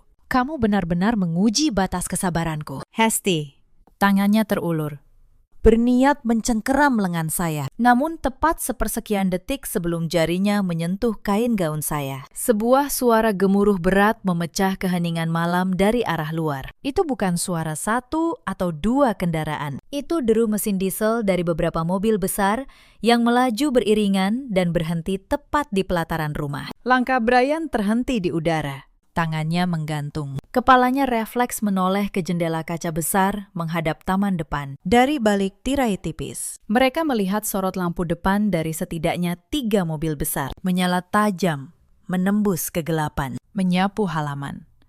Bu Sekar terkesiap. Tubuhnya menegang kaku. Suara mesin dimatikan. Disusul suara pintu mobil yang dibuka dan dibanting bersamaan. Lalu derap langkah kaki kokoh yang tidak sedikit menuju teras utama. Sebuah gedoran keras, berat, dan otoriter menghantam pintu jati utama. Itu bukan ketukan tamu ramah, melainkan gedoran yang menuntut untuk segera dibukakan. Gemanya menjalar ke seluruh rumah, membuat para asisten yang bersembunyi di dapur memekik. Buka pintunya. Brian, ucap saya. Memecah keheningan mencekam itu. Suara saya lembut, kontras dengan gedoran di luar. Sebagai tuan rumah yang baik, bukankah kamu harus menyambut tamu penting yang sudah jauh-jauh datang untuk mengambil apa yang menjadi milik mereka? Dengan nafas tertahan dan ego yang masih meronta menolak takdir, Brian membusungkan dada, memasang wajah berani, lalu melangkah ke pintu. Ia memutar gagang kuningan dan menariknya terbuka lebar. Cahaya lampu sorot dari 3 kendaraan langsung menyilaukan pandangannya. Di barisan paling depan berdiri seorang pria paruh-baya yang memancarkan aura kekuasaan begitu pekat hingga udara terasa berat. Setelan jas gelap, rambut memutih, disisir ke belakang, wajah keras, penuh ketegasan. Sorot matanya tajam, dingin, menatap Brian seolah pria itu hanyalah seonggok debu. Di belakangnya, 4 pria bertubuh besar berseragam safari hitam berdiri siaga, otot menonjol, wajah tanpa ekspresi. Seluruh keberanian palsu yang baru Brian kumpulkan runtuh berserakan. Siapa kalian? Bentaknya, memaksakan suara keras untuk menutupi getaran panik. Berani-beraninya masuk pekarangan rumah orang malam-malam begini. Ini properti pribadi. Keluar sekarang, atau aku panggil polisi. Ancaman itu tidak membuahkan reaksi. Pak Tito tidak bergeming. Ia justru tersenyum merendahkan. Lalu melangkah menaiki anak tangga dengan ritme tenang. Setiap ketukan sepatunya di marmer terdengar seperti ketukan palu hakim yang membacakan vonis. Brian refleks mencoba menahan daun pintu. Namun salah satu pria berbadan besar menahannya hanya dengan 1 tangan. Dorongan sekuat tenaga Brian tidak ada artinya. Pintu terbuka sepenuhnya. Pak Tito melangkah masuk dengan leluasa. 4 pengawalnya menyebar cepat dan taktis. Apa yang kalian lakukan? Aku bilang, keluar! Brian berteriak histeris. menoleh berharap bantuan ibunya. Bu Sekar memaksakan kakinya yang gemetar melangkah mendekat. Sisa arogansinya mencoba bangkit. Kalian ini perampok, ya? Berani masuk rumah orang kaya sembarangan. Kalian tidak tahu siapa kami. Anakku ini manajer di perusahaan besar. Besok pagi, kalian semua membusuk di penjara. Pak Tito justru tertawa berat. Ia menggelengkan kepala, memandang ibu dan anak itu dengan tatapan kasihan. Polisi, ulangnya dengan suara bariton yang menenangkan namun mematikan. Silakan hubungi seluruh kepolisian di kota ini. Tapi pihak berwajib akan sangat setuju dengan tindakan saya. Karena menurut hukum di negara ini, pemilik sah sebuah properti memiliki hak mutlak mengusir siapapun yang menumpang di tanah dan bangunannya tanpa izin. Kalimat itu membuat Brian dan Bu Sekar mematung. Otak mereka berputar memproses kata-kata itu. Pemilik, menumpang, mengusir. Sebelum Brian sempat bicara, seorang wanita melangkah keluar dari balik bayang-bayang para pengawal. Setelan blazer formal yang rapi, rambut diikat ke belakang, dan di lengannya sebuah map tebal berwarna merah menyala. Ratih, pengacara pribadi saya. Brian sangat mengenalnya. Kehadiran pengacara top bersama sekelompok pria berwajah keras di tengah malam sudah pasti bukan untuk berkunjung biasa. Selamat malam, Saudara. dan selamat malam. Ibu, Suara Ratih formal, dingin. ia berdiri di sebelah Pak Tito, membuka map merah, mengeluarkan tumpukan dokumen resmi bersegel negara. Saya di sini malam ini sebagai kuasa hukum resmi dari pihak penjual. Sekaligus mendampingi klien baru saya, Bapak Tito, selaku pembeli tunggal dan pemilik sah yang baru atas properti yang saat ini sedang Anda berdua injak. Pernyataan itu bagaikan sambaran petir di atas kepala Brian. Ia terhuyung mundur satu langkah. Wajahnya yang tadi merah padam. Seketika kehilangan seluruh aliran darah. Pemilik baru, penjual, suaranya parau, bergetar. Ia menoleh ke ibunya, namun Bu Sekar sama terkejutnya. Mulut wanita tua itu terbuka, namun tidak ada suara keluar. Omong kosong, apa yang kalian bicarakan? Brian akhirnya berteriak, ini rumahku, aku kepala keluarga di sini. Tidak ada transaksi jual beli tanpa tanganku. Kalian memalsukan dokumen itu. Ratih tidak tersinggung. Ia tersenyum profesional. Senyum yang sering ia pakai menghadapi lawan yang terpojok. Ia menatap lurus ke mata Brian. Anda tampaknya mengalami amnesia parah mengenai kondisi finansial Anda sendiri. Saudara Brian, ia sengaja mengeraskan suara. Silakan periksa ke Badan Pertanahan Nasional besok pagi. Sertifikat hak milik atas tanah dan bangunan ini. Sejak awal pembeliannya, 3 tahun lalu. Tidak pernah satu kali pun mencantumkan nama Anda. Ratih berhenti sejenak. Membiarkan keheningan menghancurkan Brian sebelum memberi pukulan pamungkas. Sertifikat properti ini mutlak, 100% terdaftar atas nama Hesti Maharani. Dan sore tadi, tepat pukul 3:15, klien saya telah secara sah menjual properti ini beserta seluruh perabotannya secara tunai kepada Bapak Tito. Transaksi selesai. Dokumen disahkan notaris negara. Dana telah diterima sepenuhnya. Lutut Brian seketika kehilangan tenaga. Ia hampir terjatuh ke lantai marmer jika tangannya tidak cepat bertumpu pada meja konsol. Realitas yang selama ini ia bangun di atas pondasi kebohongan dan ego rapuh, kini hancur lebur dalam hitungan detik. Ia menatap ke arah saya yang masih duduk tenang di sofa kulit, menyilangkan kaki dengan anggun, menatap seluruh kekacauan ini dengan senyum kemenangan paling sempurna. Bu Sekar akhirnya tersadar dari keterkejutannya. Namun,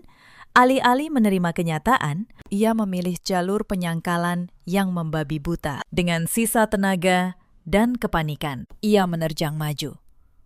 Berlari sempoyongan melewati tubuh putranya yang masih mematung. Berniat merebut map merah dari tangan Ratih. Bohong.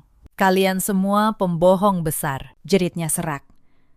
Kertas itu pasti palsu. Kalian sekongkol dengan perempuan ular ini untuk merampok harta anakku. Berikan dokumen busuk itu padaku. Akan kurobek-robek di depan mata kalian. Namun belum sempat jarinya menyentuh map itu. Salah satu pengawal Pak Tito melangkah taktis ke depan. Dengan gerakan efisien, ia merentangkan lengan kanannya, menciptakan barikade kokoh. Tubuh Bu Sekar terbentur lengan itu. Ia kehilangan keseimbangan. Kakinya tersandung dan jatuh terduduk di lantai marmer dengan bunyi cukup keras. Rasa sakit menjalar di tulang ekornya. Namun rasa malu jauh lebih menyakitkan. Ibu, harap jaga sikap dan tidak melakukan kekerasan. Tegur Rati dengan nada sedingin es. Atau klien saya tidak akan segan menambahkan pasal penyerangan dalam laporan kepolisian malam ini. Ia membuka dokumen di hadapan wajah Brian yang pucat pasi. Sesuai akta jual beli yang disahkan pejabat pembuat akta tanah, Saudari Hesti Maharani selaku pemilik tunggal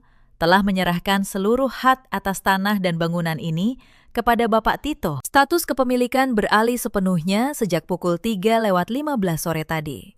Secara de jure dan de facto, Anda berdua tidak lagi memiliki hak singgah. Apalagi hak milik atas sehelai benang pun di dalam bangunan ini. Saya bangkit dari duduk. Saya melangkah maju dengan gerakan anggun, memancarkan aura dominasi yang selama ini selalu saya sembunyikan di balik sikap mengalah. Saya berhenti tepat di hadapan Brian, hanya berjarak beberapa langkah. Kamu sengaja merencanakan semua ini dari awal. Hesti. Suara Brian keluar berupa bisikan parau yang bergetar. Kamu menjual rumah kita tanpa memberitahuku. Kenapa kamu melakukan ini padaku? Pada keluargaku. Apa salahku? Sampai kamu tega sekejam ini. Saya tertawa. Tawa yang menyiratkan ejekan tajam, bukan kegembiraan. Saya melipat tangan di depan dada, menatap pria yang baru saja menampar saya itu. Rumah kita. Keluargamu. Saya mengulang kata-katanya dengan nada sarkastis. Melangkah lebih dekat hingga Brian refleks mundur. Coba ingat kejadian 10 menit yang lalu. Mas, siapa yang menyuruhku angkat kaki? Siapa yang memukul wajahku karena membela ibunya? Kamu mengusirku dari rumah yang kubeli dengan darah dan keringatku sendiri. Aku hanya mengabulkan keinginanmu. Aku pergi. Tapi aku membawa serta seluruh aset yang memang menjadi hakku. Saya mengalihkan pandangan ke bawah, menatap Bu Sekar yang masih terduduk di lantai. Tersengal menahan ketakutan. Wanita yang tadinya begitu garang menuntut perhiasan ratusan juta itu, kini terlihat tidak lebih dari seonggok sampah. Dan ibu, panggil saya.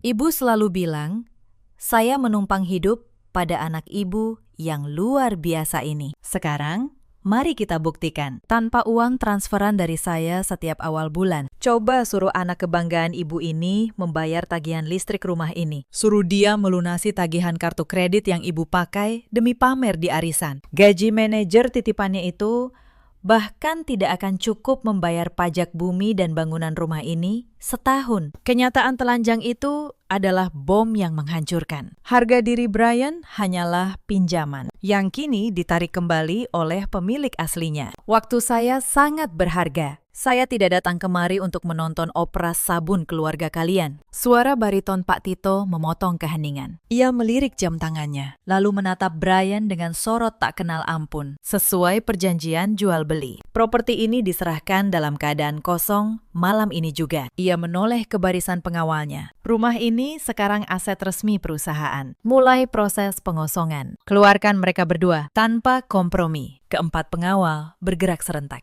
Langkah sepatu bot mereka menghentak marmer seperti ketukan palu kematian. 2 pengawal mengincar Brian. 2 lainnya mengepung Bu Sekar. Mereka tidak membawa senjata. Namun, postur mereka cukup memastikan tidak ada ruang untuk negosiasi. Sisa harga diri Brian mencoba memberontak. Ia mengepalkan tinju gemetar, bersiap memukul salah satu pengawal. Namun gerakannya yang lamban dan panik bukan tandingan para profesional itu. Dengan satu gerakan kilat, pengawal menepis tangan Brian, memelintir lengannya, dan menekannya hingga lutut pria arogan itu menghantam lantai. Lepaskan tanganku, raung Brian.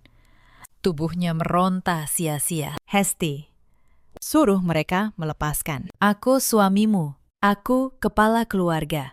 Ingat janji pernikahan kita. Suaranya melengking pecah, dipenuhi ketakutan yang merendahkan martabatnya sendiri. Di sudut lain, Bu Sekar menyadari ini bukan gertakan semata. Insting keserakahannya mengambil alih. Ia memaksakan diri bangkit, bukan untuk melawan. melainkan berniat berlari ke tangga menuju kamarnya. Tunggu, perhiasanku, berlian, emas, dan tas-tas mahalku masih ada di dalam. Setidaknya biarkan aku membawa apa yang menjadi milikku, jeritnya. Menerobos barikade. Belum sempat kakinya menginjak anak tangga. Salah satu pengawal mencengkeram kerah belakang gaunnya, menariknya mundur, seolah ia hanyalah boneka kain tak berbobot. Pak Tito mengangkat tangan, memberi instruksi. Ratih melangkah maju. Tidak ada satupun barang berharga di rumah ini yang boleh Anda berdua bawa keluar. Ibu, ucapnya.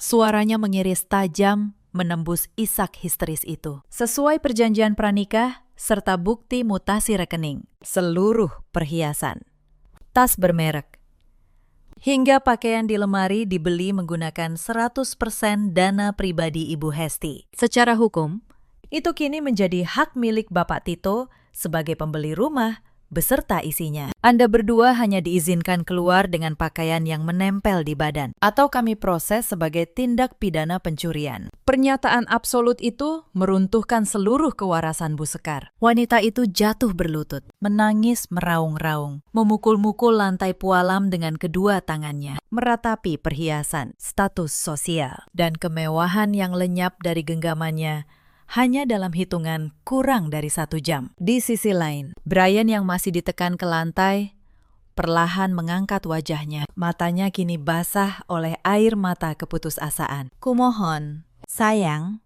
suaranya bergetar hebat. Ia merangkak maju, menyeret lututnya di lantai, berusaha menggapai ujung sepatu saya. Maafkan aku. Aku khilaf. Aku janji akan berubah. Tolong suruh mereka pergi. Jangan usir aku dan ibu seperti ini. Ibu punya darah tinggi. Setidaknya biarkan aku memegang kunci mobilku. Pria yang tadinya berdiri tegak sebagai tuan arogan, kini merendahkan dirinya hingga setara dengan debu di bawah kaki wanita yang paling ia siksa batinnya. Saya menatap pria yang bersimpuh hina itu dengan tatapan kosong. Tidak ada kebencian, tidak ada air mata, hanya kehampaan absolut. Saya menarik kaki mundur, menolak sentuhan tangannya. Mobil. Saya mengulang kata itu dengan nada mengejek yang halus namun menyayat. Mobil mewah buatan Eropa yang selalu kamu pamerkan ke teman-teman kerjamu itu. BPKB-nya tertulis jelas atas namaku, Mas. Dan sore tadi, orang suruhan Ratih sudah memindahkan semua kendaraan dari garasi ke tempat aman. Kamu tidak punya mobil, kamu tidak punya rumah, kamu tidak punya uang, kamu bahkan tidak punya harga diri. Tanpa memberi kesempatan Brian membalas, saya mengalihkan pandangan ke Pak Tito. Saya rasa pertunjukan opera sabun ini sudah cukup membosankan dan menyita banyak waktu. Silakan bersihkan sampah-sampah ini dari properti Bapak sekarang juga. Pak Tito mengangguk, menyetujui efisiensi ucapan saya. Ia memberi isyarat tajam kepada para pengawalnya. 2 pengawal mengangkat tubuh Brian secara paksa, memiting lengannya, menyeretnya dengan kasar. 2 pengawal lainnya mengapit lengan Bu Sekar, menarik paksa wanita yang masih meraung histeris itu. Mereka berdua diseret tanpa ampun melintasi ruang keluarga, melewati pecahan cangkir teh, menuju ambang pintu utama yang terbuka lebar. Teriakan histeris Bu Sekar dan makian putus asa Brian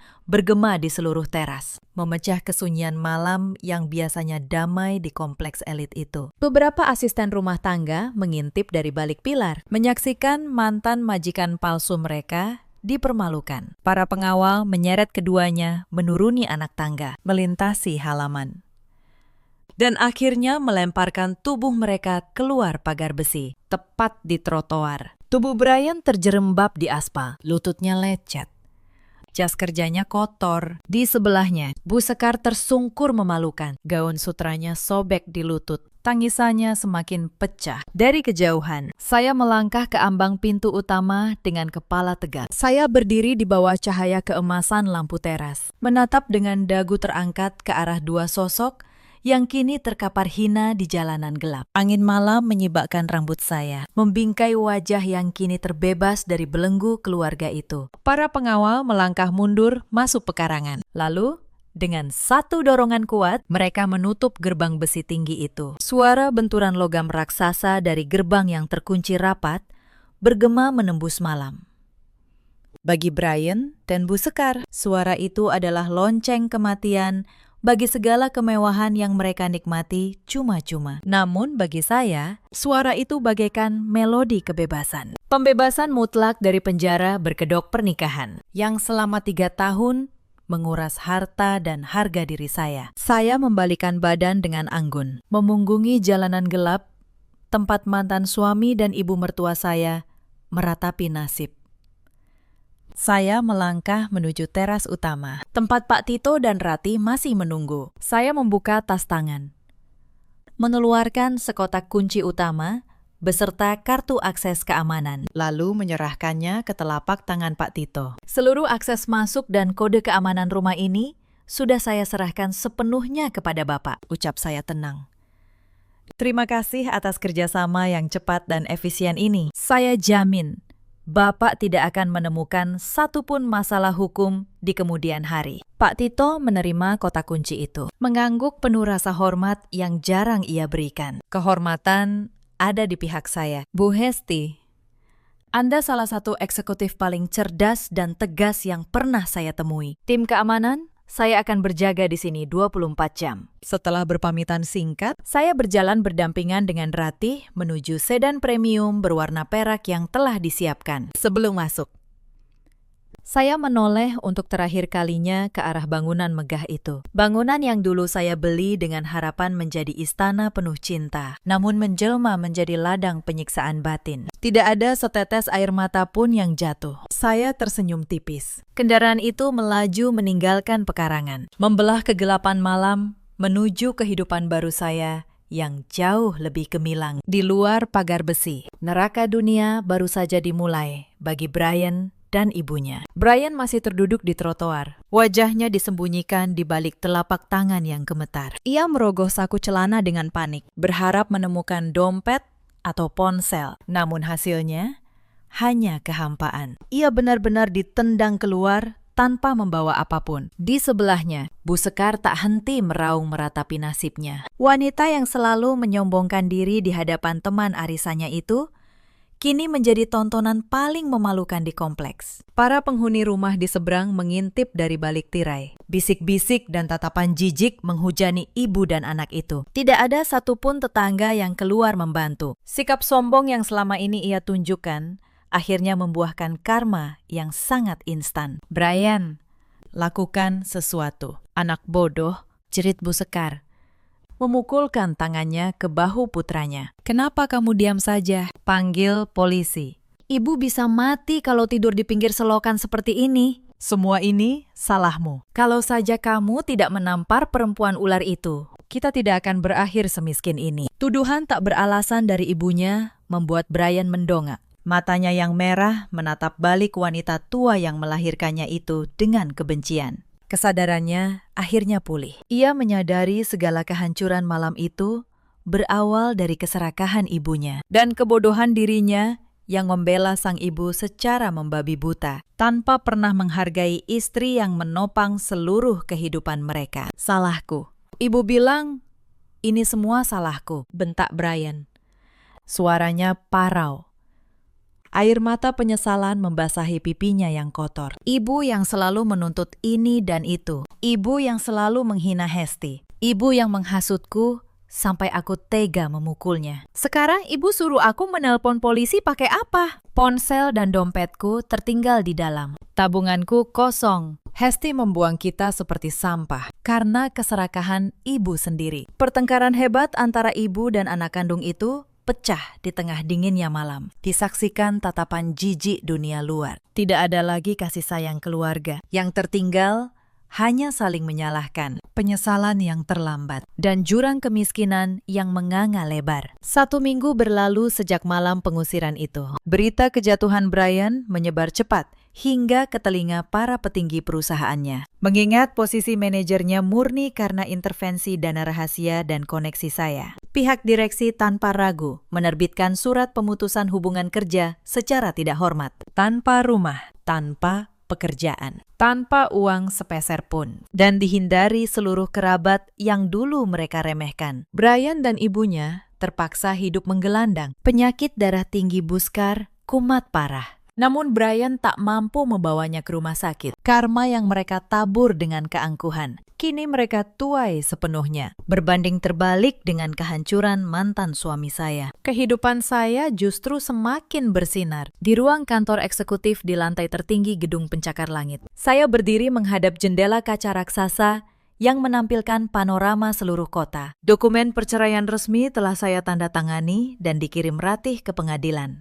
Tidak ada sedikit pun penyesalan. Saya telah berhasil membuang parasit yang menggerogoti hasil kerja keras saya, membalas tuntas setiap hinaan yang pernah saya terima. Cerita ini mengajarkan kita satu hal. Kesabaran seseorang yang tulus berkorban memang memiliki batas. Jangan pernah dibutakan oleh keserakahan dan arogansi, hingga berani menginjak orang yang menjadi pondasi kehidupanmu. Dan jangan pernah merasa berhak atas sesuatu yang bukan milikmu, hanya karena orang itu memilih mengalah dan diam. Ada banyak perempuan di luar sana yang seperti Hesti dulu, bekerja keras, membayar segalanya, namun terus dianggap remeh di rumahnya sendiri. Ditekan untuk terus mengalah demi harga diri orang lain. Kalau itu kalian, ingatlah, mengalah bukan berarti lemah, tapi kesabaran yang terus diinjak suatu saat akan menemukan titik patahnya. Ada juga banyak suami seperti Brian di luar sana, pria yang menutup telinga, membiarkan istrinya menghadapi badai sendirian, dan baru menyadari nilai seseorang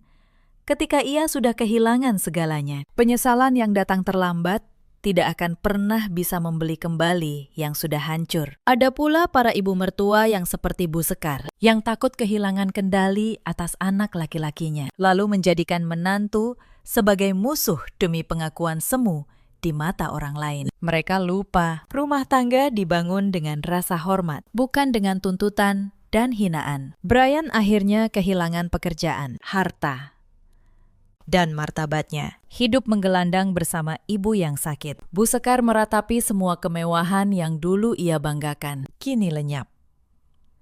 Sementara Hesti kembali menjadi ratu tunggal di kerajaannya sendiri, berdiri kokoh di puncak yang tak akan pernah bisa disentuh oleh tangan-tangan yang tidak tahu arti bersyukur. Dalam hidup, kita selalu punya pilihan. Memilih untuk menghargai orang yang tulus di samping kita, atau menyesalinya ketika ia sudah pergi. Bagaimana menurut kalian tentang keputusan Hesti malam itu? Apakah ia terlalu kejam? Atau justru sudah sepantasnya? Ceritakan pendapat kalian di kolom komentar. Terima kasih sudah menemani sampai akhir. Sampai jumpa di kisah berikutnya.